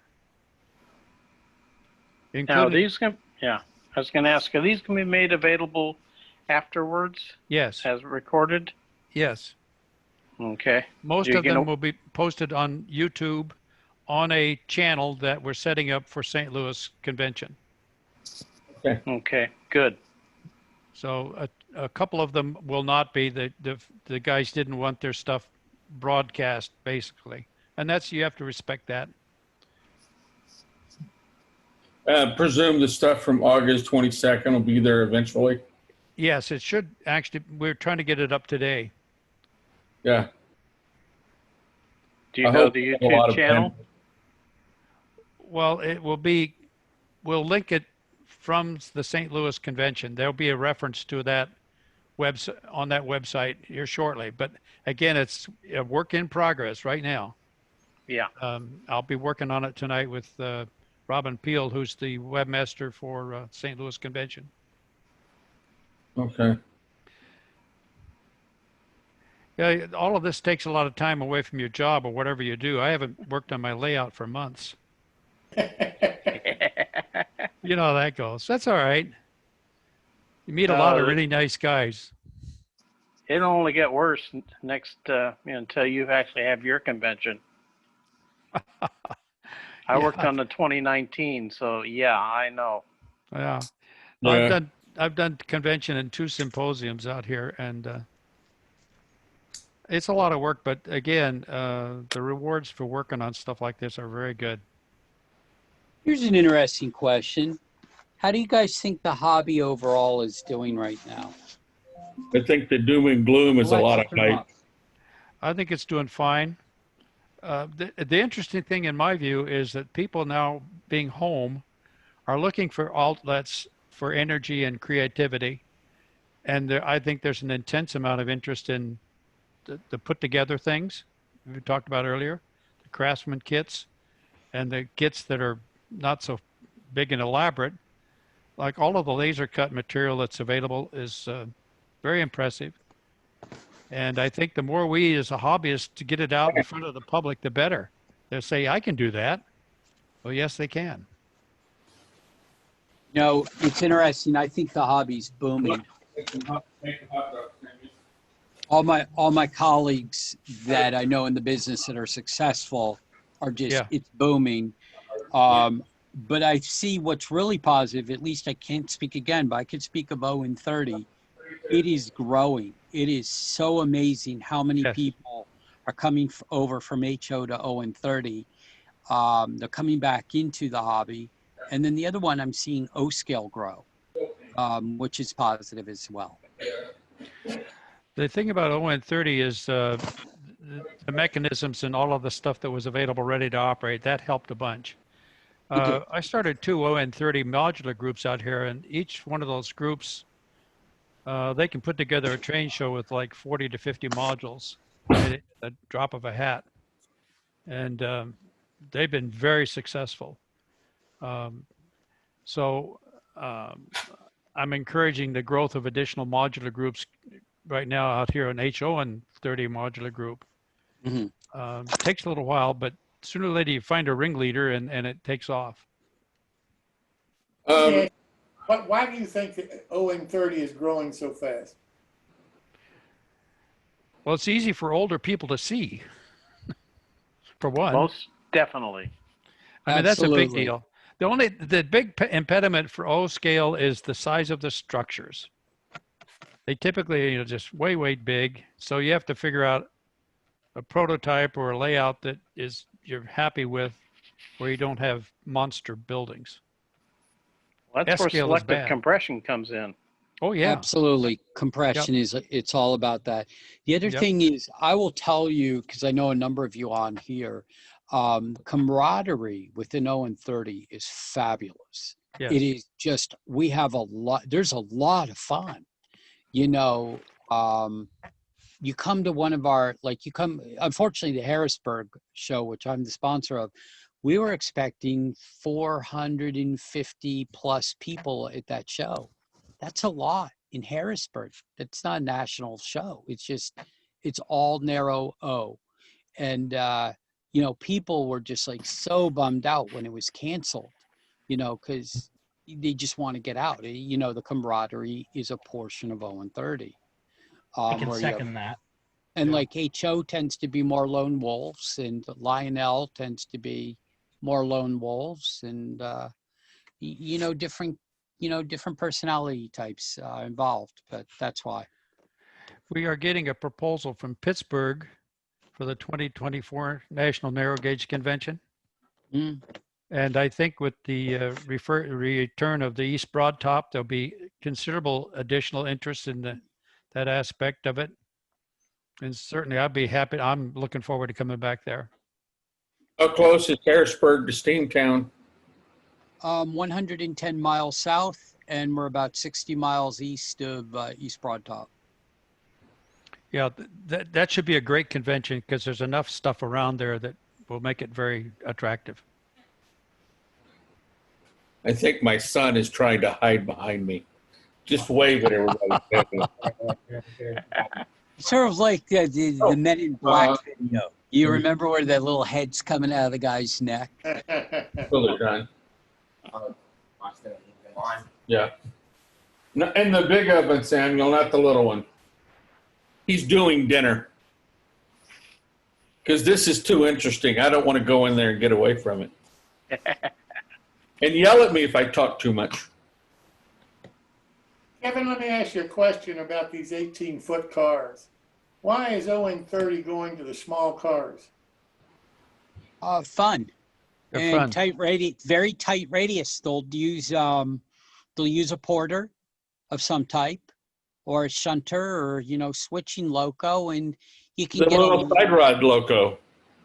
right, and you can make it's sort of there's a whimsical aspect to it. You can be very creative with them. It's nothing new. I mean, there was this great company that closed that was making them called Cache Creek, and Yeah. he's gone. There was a company called, was Antioch. Does that ring a bell? NON 30? That may be well before my time, sir. Oh, this was about, maybe 10, 15 years ago. That's They were before my making time. kits of 18 and 20-foot cars in and 30. Yeah, Foothelm Auto Works is doing some short cars. Mount Blue. If you can find it, the old backwoods miniature stuff. You can't yeah. find it. That's Yeah, oh my God! I saw a retro kit go the other day for $275. I'm like, wow. Stuff's What like did- gold. Well, it was But- good stuff. But you have Yeah. another company, though. You have a company across the pond called Chivers, or I haven't seen most of their stuff. I think it's because one of the kids just bought out the line. He's calling it it's under his company 579 or models or something like that. I've talked to the guy, and he's like, the biggest challenge he's got is just producing the stuff. They've got all the tooling, and it's all injection mold tooling, so it's easy to put together. You just use plastic cement. The kits are great. I've built several of them. They're awesome. What he said to me when I emailed him, he's like, look, the biggest thing that shocked me is how many people were wanting the stuff. He's like, he did admit, he's like, that's going to depends on how that translates into what people are going to buy. But he's like, from what I've seen, I think I made the right move here because people loved my father's stuff. And he's like, dude, I didn't want to see my father's stuff just get thrown in the trash bin. Yeah. He just needs to get well, it and out. unfortunately, that's what's happening to all these companies. In purchasing a company, I can't announce yet who number 6 is, but it's pretty cool. And many of you know who it is. But sweat equity you can't give money for sweat equity. You can give some for brand name, but the fact is it all comes down to return on investment. How many pieces of this am I going to have to sell before I get the business paid off? And, I know multiple businesses, their asking prices they're never going to get it. And they can't get over that, you made money while you're at it. It was great. Let the next people continue it. Let somebody add to it. Yeah. but you're not going to get like the one company I want. It doesn't matter. You won't know what it is. They wanted $100,000. I'm like, yeah, no, that's not going to happen because I could hire a guy full time and within a month recreate everything you have. You know, it'd be nice to keep what you have, but I could recreate it, and that's just the way it is today.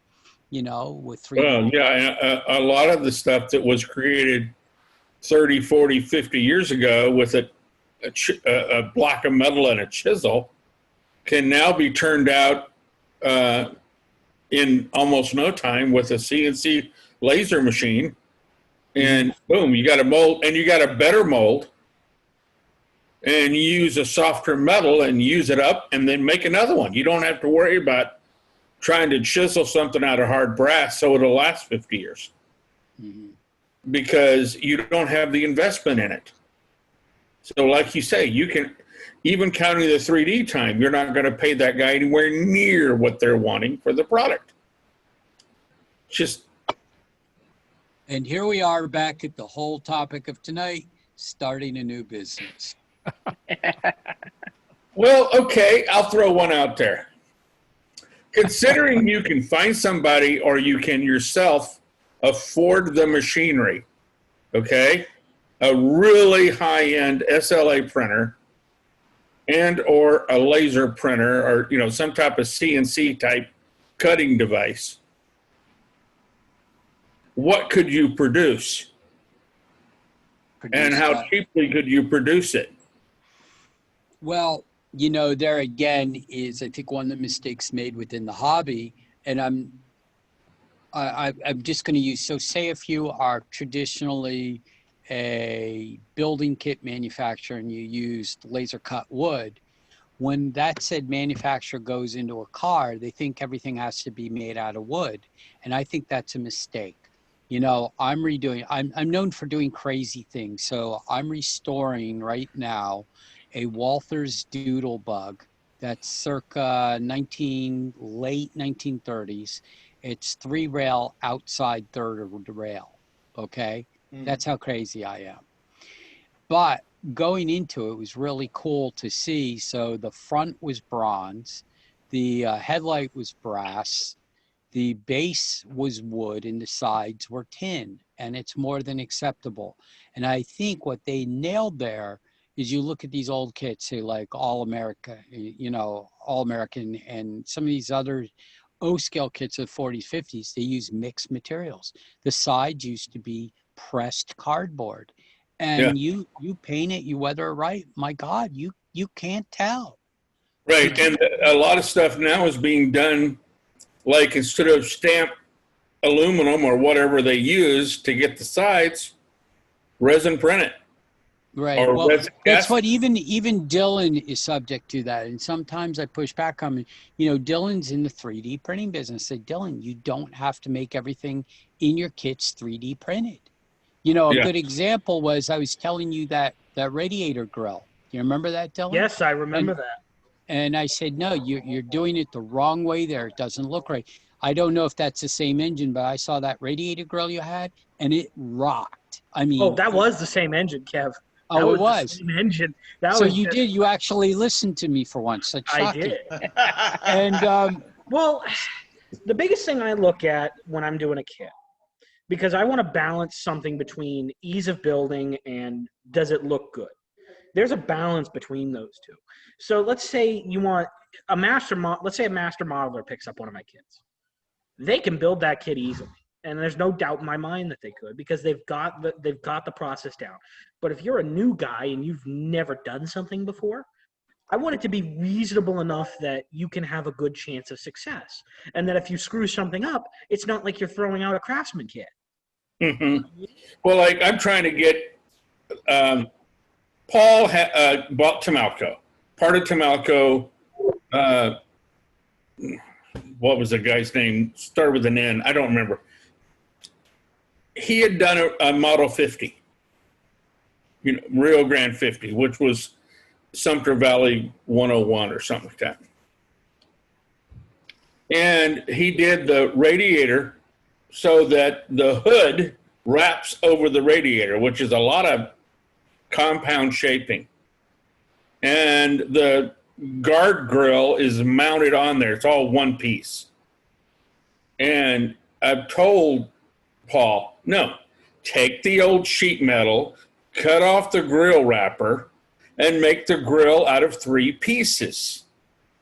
Yeah, you're going to have to rework it a little bit, but make the guard grill a separate casting, either resin or 3D, doesn't matter. And then you've got the radiator, and with the impression of the radiator parts in it, and you put the Caterpillar name on the side. And if the guy wants to do an older version of the locomotive, you provide the little Davenport pieces and you glue them on. You don't try to make the whole thing as one solid block just because what's his name that started Tamalco did it that way. Right. You don't, with our modern technology, you don't necessarily have to do it that way. You know, Kevin said it, for a while he drilled into my head that not everything needs to be 3D printed. Well, what I found, and I found this early on, sure, you can 3D print the detail parts, and that's for the most part cost effective. But let's say you want to print the body to the locomotive. Unless you're doing something specific like my Type B, it's a little bit tricky as far as the cost goes, because it doesn't just linearly scale. It kind of goes up in a curve when you're 3D printing something and having somebody professionally do it. You know, I could do it myself. I do have my own printer. A little bit tricky to use because it's in the garage, and while the garage is heated, I couldn't tell you how many times I walked in there and someone shut the heat off on me. And it's like, hey, I said, you have a resin? Is yours resin or FDM? Mine's resin. So if it's cold, the resin doesn't work at all. Right. You need it to be warm. Otherwise, it's not going to do a damn thing. Which is sad because I could make some excellent prints on that printer. That printer's awesome. Problem is I've got is, of course, the heating issue. And, of course, now I've got a car between me and the printer, and it's just... We won't go there. Yeah, well, I'm not going there. I got a Mercedes diesel in pieces between me and it. It's not even my Mercedes diesel, or, you know, I can't claim it's mine, or... Yeah, it is what it is. But you can 3D print a master for something. For a few of my kits, that's what I've done. Because that master, you can make that thing a single piece, and you can cast it up, and it's a lot cheaper to cast it in resin. But then it looks fantastic. It looks like somebody professionally built the damn thing. Like I've got a critter that I call the Type H. I based it off of one of Tom York's kits because it inspired me. And then that same kit I ended up buying, and I realized, oh, wow, that locomotive's like half the size. When I finally saw the actual locomotive that Dave Wingrove built, I'm like, yeah, I feel a little bit stupid. There was nothing there for scale, so I didn't have a way to scale it. I just scaled off of a gas mechanical. Yeah. And I got to about half the size.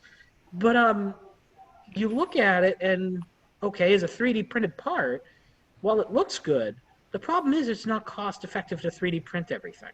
I wish it was, because that would just simplify things. But the resin cost is not there yet. It's getting there. But then you've got your machine cost. You've got your time cost. Unless you've got a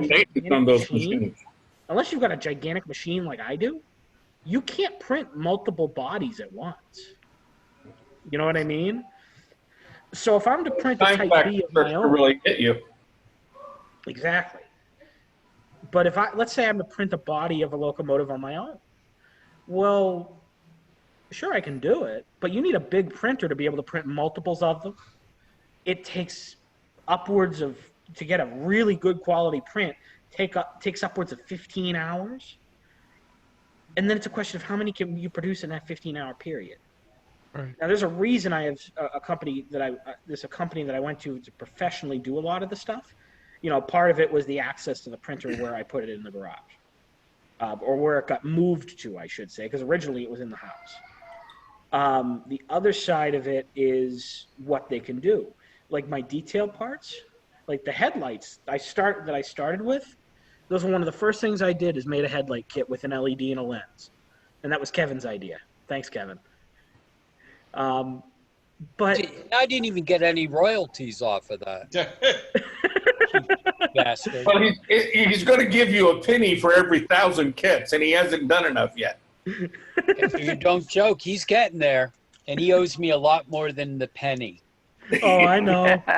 So, and you look at it, and the professional parts, which you can make with a different type of printing, I can make them out of a proper plastic that takes super glue, which was a selling point for me when I first looked at it. I'm like, okay, then you don't need any special glues to deal with it or fix it in place. You can drill it and tap it, and it doesn't warp either, which was the nail in the coffin for me as far as my detail parts go. One of the things I did is I 3D printed some lenses out of clear resin. And while some of them worked out okay, I got reports on some of the earlier ones. Hey, I had to do some finishing on it because it looked like it was cracking. I'm like, cracking? I just couldn't figure it out because I had post-cured them. In other words, put an UV lamp on them to basically cure them. But I do. Well, for whatever reason, they would crack at random because as the resin itself cures, it shrinks. So I had an issue with stuff warping and stuff cracking. Not to say I couldn't come out with some excellent detail parts that just didn't have that problem, but they were the small parts. The bigger stuff that I wanted to do, like cabs, you'd have to do out of this nylon material that I'm using, or I'm having stuff done in, so that way I don't have that problem. Right. I've got some. One of the rare models that I want to do is listen to this, outside frame diesel. General Motors did some export versions of basically it's a Jeep 9, but it's got a SW 1200 innards. Yeah, no, I think I know the one you're talking about, one of the GA series. They built them for Newfoundland. Yeah, I know exactly the engines you're talking about now. Okay, but that cab is weird. Oh, it is. It absolutely is. So a guy did the cab on Shapeways. Every single cab I've got has shrunk inward, so it's bowed at the bottom. And that comes down to the type of printing. Like Shapeways is basically melting the plastic in a wax frame. Whereas what I'm doing, it's basically, if you were to look at it, they call it MJF. It's basically an inkjet printer that melts a layer of plastic as it goes over it. Mm-hmm. They use the same technology to print metal and all kinds of things. Exactly. It's the same basic principle. I never worked with quality stuff. Right. I love it. And it's even better for complex masters, too, because when I would print my own master. Overcuts and. Yep, but the biggest problem I would have when I did a master is if I printed it myself, by the time it got to the guy who's doing some of the casting work for me, the bloody thing's warped. Like the sides have bowed or it's twisted. And it's like, and you get the pictures and you're like, how the hell did that happen? Yeah. And you can't keep just printing stuff and sending it out. You got to get it right once so it's done and out of the way. Yeah, that's and one you of the things Kevin has really tried to hammer home with me is, for one, no pay attention. That is one that he drills home with me a lot. And I think recently it's really, thanks to COVID, it's really started to take hold because I look at my success that I've had. This year has basically been meteoric for me. I'm not going to get into specifics, but I've done fantastic. I'm hugely happy with how I've done. But I did that by paying attention to what people wanted. And it sounds like we're being attacked by a semi-truck. But it's aliens. But I did that by basically paying attention to what people wanted. In this case, there was small critters that have done very well for me. Small diesels have done well because ON30, there's a desire for diesels. The repower kits for the rail truck. There's a lot of different factors that played into it. But it's that idea that you have to focus on what is going to make you the money at the end of the day. Don't get me wrong. I have plenty of ideas. Incredible wisdom. Where did you hear all this stuff, Dylan? Oh, I've already credited you, Kevin. It's almost like the aliens have abducted you. Well, Kevin, you drilled so many holes into him that he leaks. No, but he's right. See, and I think Dylan is the case of somebody who came in to start a new business and he listened. There have been people that Jim Kello sent to me and they fizzled. If you like them, fine. I want mine a little more done. And you know something, the other thing you got to keep in mind when you're starting a business, not everyone is meant for it. What do I mean by that? You need to have the mindset of being willing to put yourself out there and take the hits. You need to be willing to work the plan the work. Again, another thing Kevin has said to me, I can just see him shaking his head like, oh, you know, you have to put all this stuff in. You have to put the time, the blood, the sweat, the tears. And for a lot of people, that's not an easy thing to do. Mm-hmm. I mean, you know, for myself, if I had tried doing this 5 years ago, I would have crashed and burned because I wasn't ready to put myself out there in the way that I have. You know, 5 years ago, I was not even in the same mental capacity that I am now. Right. You know, I had a model 5 years ago, I was still cleaning up the mess that I had after my grandfather passed away, which basically left me a flaming train wreck, for lack of a better way of putting it. But then but the other thing is also having somebody who's going to kick you in the pants and keep you on track. And Kevin does that with me a lot. I mean, and that means something to me. It really does. I mean, seriously, I know I say this, but Kevin's one of those guys I would take a bullet for. You know, there's very few people in this world outside of my family that I would do that for. Well, with Kevin, I would do it because he's just bent over backwards for me. He is basically lined me up for success. There's a mindset that comes. I had a model train store for a while. I mean, an actual brick and mortar model train store. I lost my shirt, but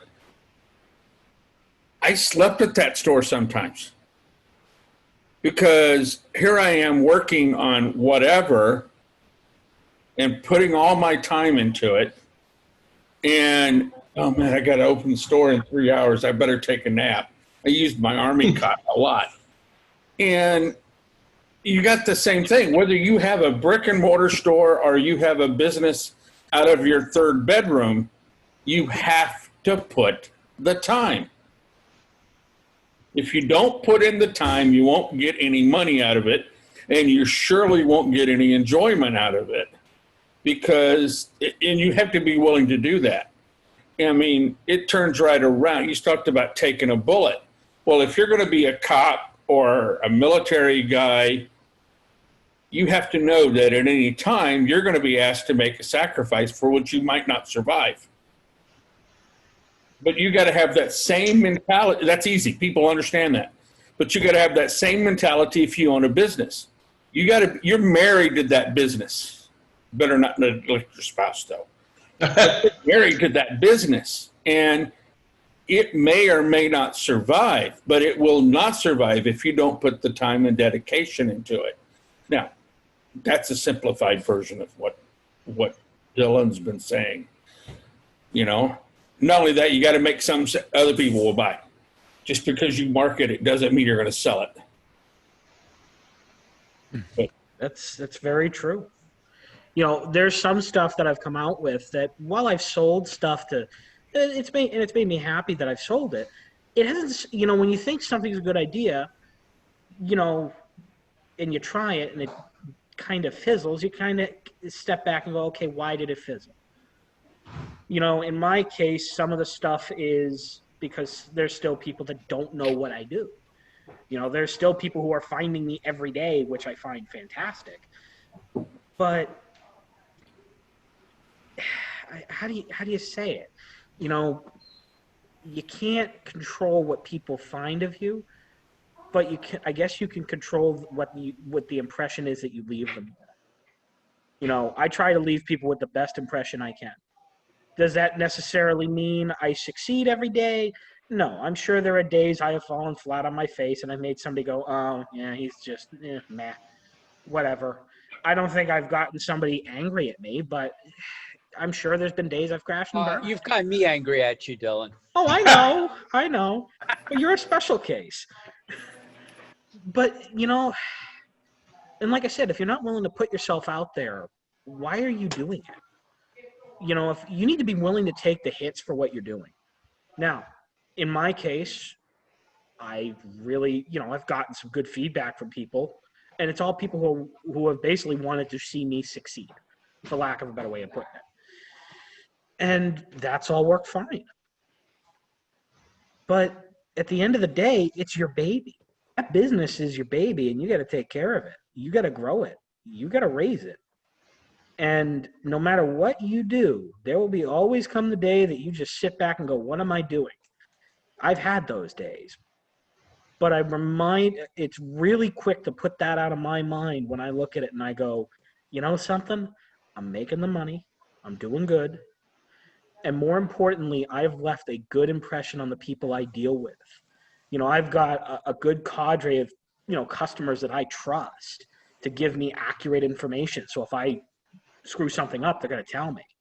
There's a reason I send kits out to be tested by some of these people, because I know they're going to give me the best information possible. Wow, that's a great idea you got there, Dylan. Yeah, I know. I got it from you too, Kevin. All these ideas that I'm just taking from you and working with them. But you know what? This all goes back, and it's amazing where all this started. This started with Jim Kello, Jim's mentoring program, right? And it's really amazing to watch how much Jim has done here, and how it's morphed, and how many offshoots are happening from this. And that's what's needed in this hobby, are mentors, whether it be on the business side, the modeling side. The modeling side, I tell you, I'm not a big fan of YouTube anymore, because I can watch the same damn thing on YouTube and I just don't get it sometimes. I need to be able to talk to a warm body and say, can you explain that? Can you turn your hand? Can you? And I think Zoom is going to replace YouTube on a lot of stuff, honestly. And Kevin, I think you're absolutely right. You are absolutely right. And I think in that sense, we've got ourselves a tool here that we can use. Think about it. Half the people on this call, I would have never have met you guys if it wasn't for Jim pulling this together. Mm-hmm. Jim had the connections. He came to me and said, can you help me with the technical side? And look at where we are. Generally we've got anywhere from 15 to 20 people on watching these live. And then you've got anywhere from another 50 to 100 people watching them after the fact, which for us, being the small fries we are, that's pretty good. I'm happy with that. Would I love it if I saw 1,000 people watch something? Absolutely, I would. I'd be jumping for joy. But you got to start small. And so far, we've been doing pretty good. I can't complain with the progress that we've made. Especially with some of the people we've met too. You got to put it up afterwards on YouTube and FaceTime, or at least a link to some server. That's what we do. We usually will record these. We'll put them on. Originally, when we first started, we're like, okay, we'll put it on Google Drive. Well, the problem there is your storage. So what I did is me and Jim had the conversation. So why don't we just use YouTube? And then at least that way we know how many people have watched it too. Because I can go into the analytics and I can see who's watched. I can't say exactly who has watched what unless they've left a comment saying, whether it be something that, hey, this is awesome, and we've got a fair number of those comments. Hey, this is great. You guys are doing good work. But it's also, I forget I'm just trying to think of how to describe it. It's like I said, you got to start small, and with how we've been doing, I'm happy because I get to talk to people, and it's always a different group of people. Sure, you've got your regulars, Fred's usually here, Dave's here, but we've always got that rotating group of people coming through here, and you've always got new and unique perspectives that we get to see, that we get to hear from. I wouldn't have been, thanks to COVID, you don't get that with a train show right now. There's just no way to do it. No, I think you're going to see a lot of these train shows go under.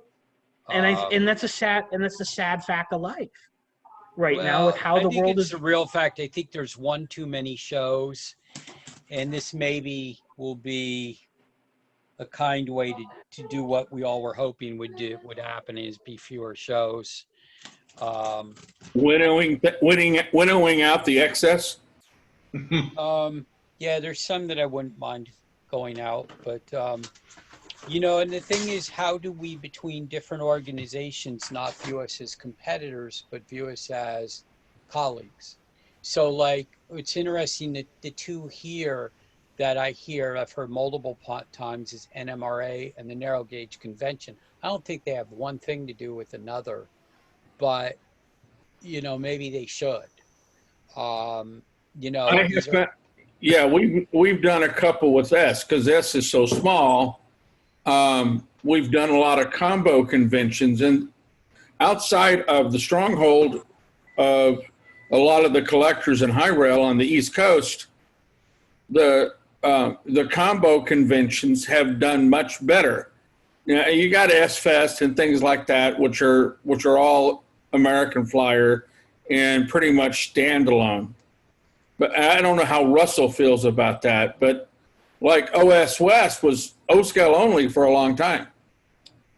And the NMRA convention that was in San Francisco had an S-scale convention, not following it, but concurrent with it. And so a lot of the costs and all that stuff was shared.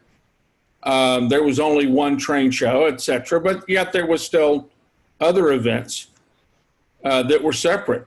But we had more people attending that than we've had on the West Coast in a long time, simply because there was more to do and it didn't cost an arm and a leg on either end. So yeah, the narrow gauge and the NMRA get together, why not? I don't think that's going to happen, but there's no conflict. It's an artificial notion that there's a conflict. As I said earlier, most of the guys that I know of in the national narrow gauge community are actually NMRA members. And many of them have been in leadership in the NMRA in the past. They've just worked their way through the cycle, and they're focusing on their own individual hobby interests or the camaraderie that they find a little more to their taste within the narrow gauge community. I think it's a mistake to think of the narrow gauge guys as being an exclusive club and stuff like that. It's different, but it's also a lot of the same people. For instance, St. Louis national conventions, and they were going to do, I think I don't know how many they've done every 5 years. Most of that is staffed by local NMRA guys. Like as being a diehard ON30 guy, I can tell you that the NMRA isn't well esteemed within the ON30 community. I'm not saying that there aren't ON30 guys there, and it might very well be for the wrong reasons.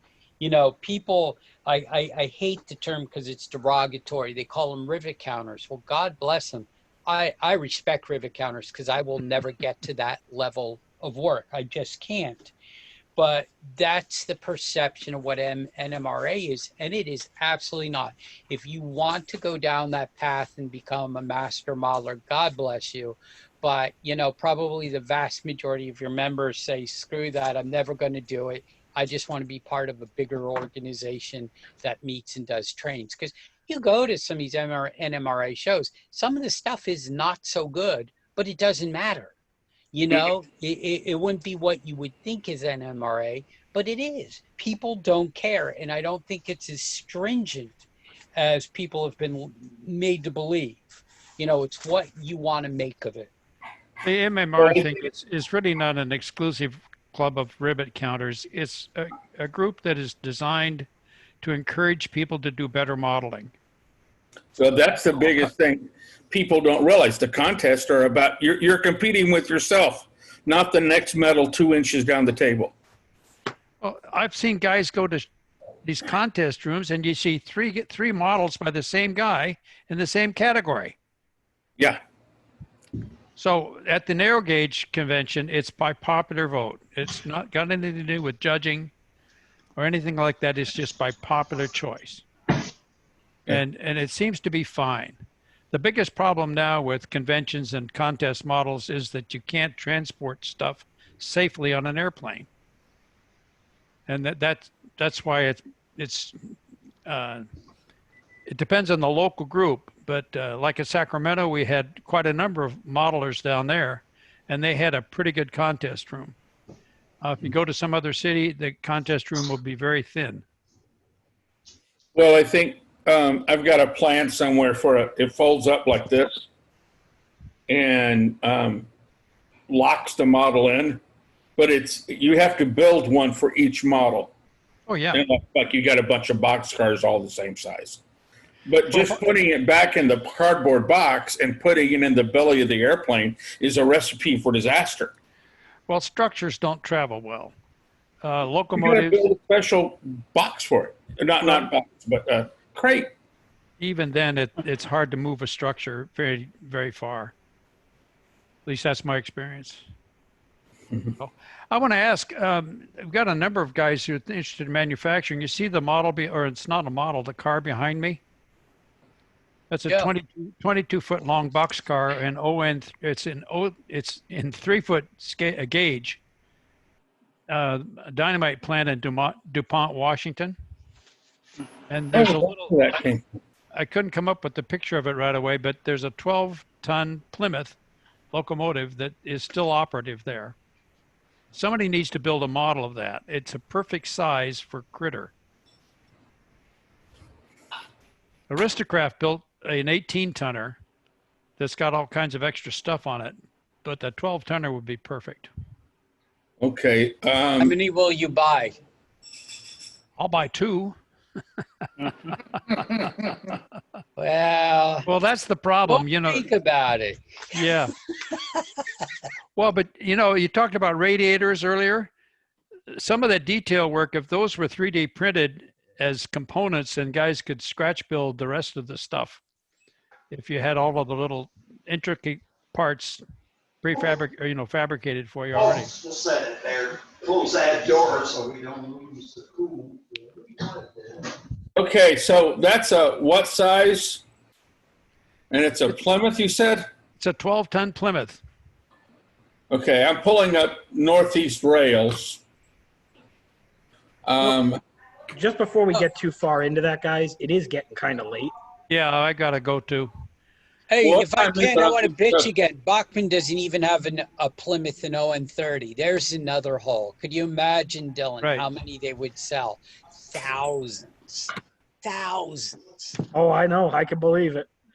I have 3 of those little gas mechanicals from Bachman that I run on the low N30 modular thing I display with. They're great. Can't get them. I have some. Well, you got to realize I'll give you a special Zoom price tonight.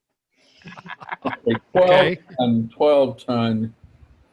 There's 18-ton. Yeah. Just think if all this stuff was available, how much it would sell. It's insane. Yeah. Hi, guys. I apologize. Our dog ended up having a major issue, our little golden retriever, this afternoon.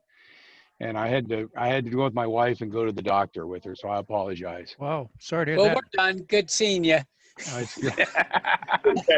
joined and I ran back out to help my wife. Oh, we're fine. And I had a whole great list of questions for Kevin, and then we lost them all. So No. There's another week. You probably had a good discussion anyway. We'll have you guys. We'll have both of you guys back another time, and we'll talk some more business possibilities. Ed, I've got to call it quits because I've still got a lot of orders to process tonight. But, there you go. Go for it. But Ed, Russell, get with Jim, and TC, get with Jim to get my email, and he'll forward it to you. Okay, guys, have a blessed night. I've got your website here. I had it. You got it. Kevin, thank you so much for coming tonight. And You're welcome, sir. I really do appreciate it, and best of luck on your move. We're already moved.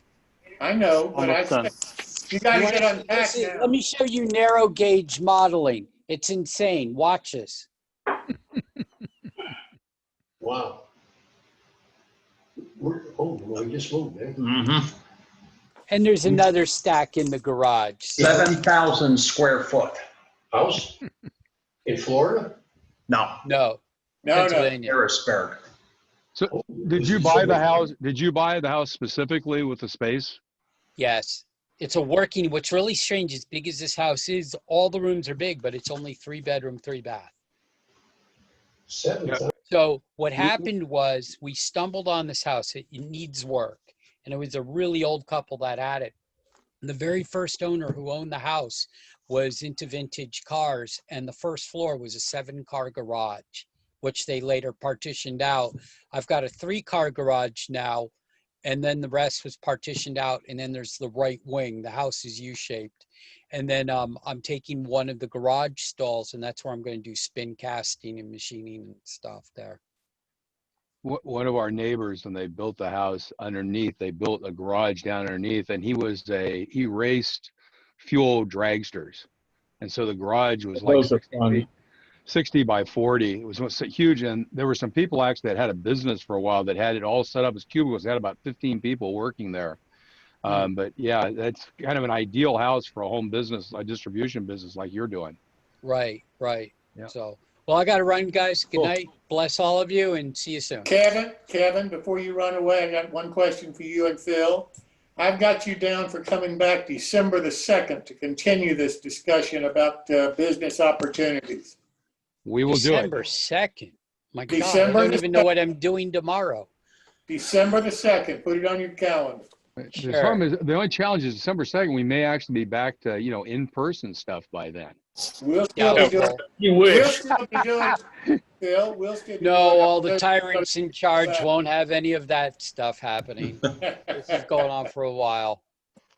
All right, Cool. listen, thank you so much again, Thanks, Kevin. guys. Appreciate it. Next time we have Chris Korst coming. Chris owns a company that I'm sure you all are very familiar with called Canoga Models. And he'll talk about that and what his modeling is all about. So guys, thank you so much for coming tonight. I hope you've enjoyed it. And we'll see you next time.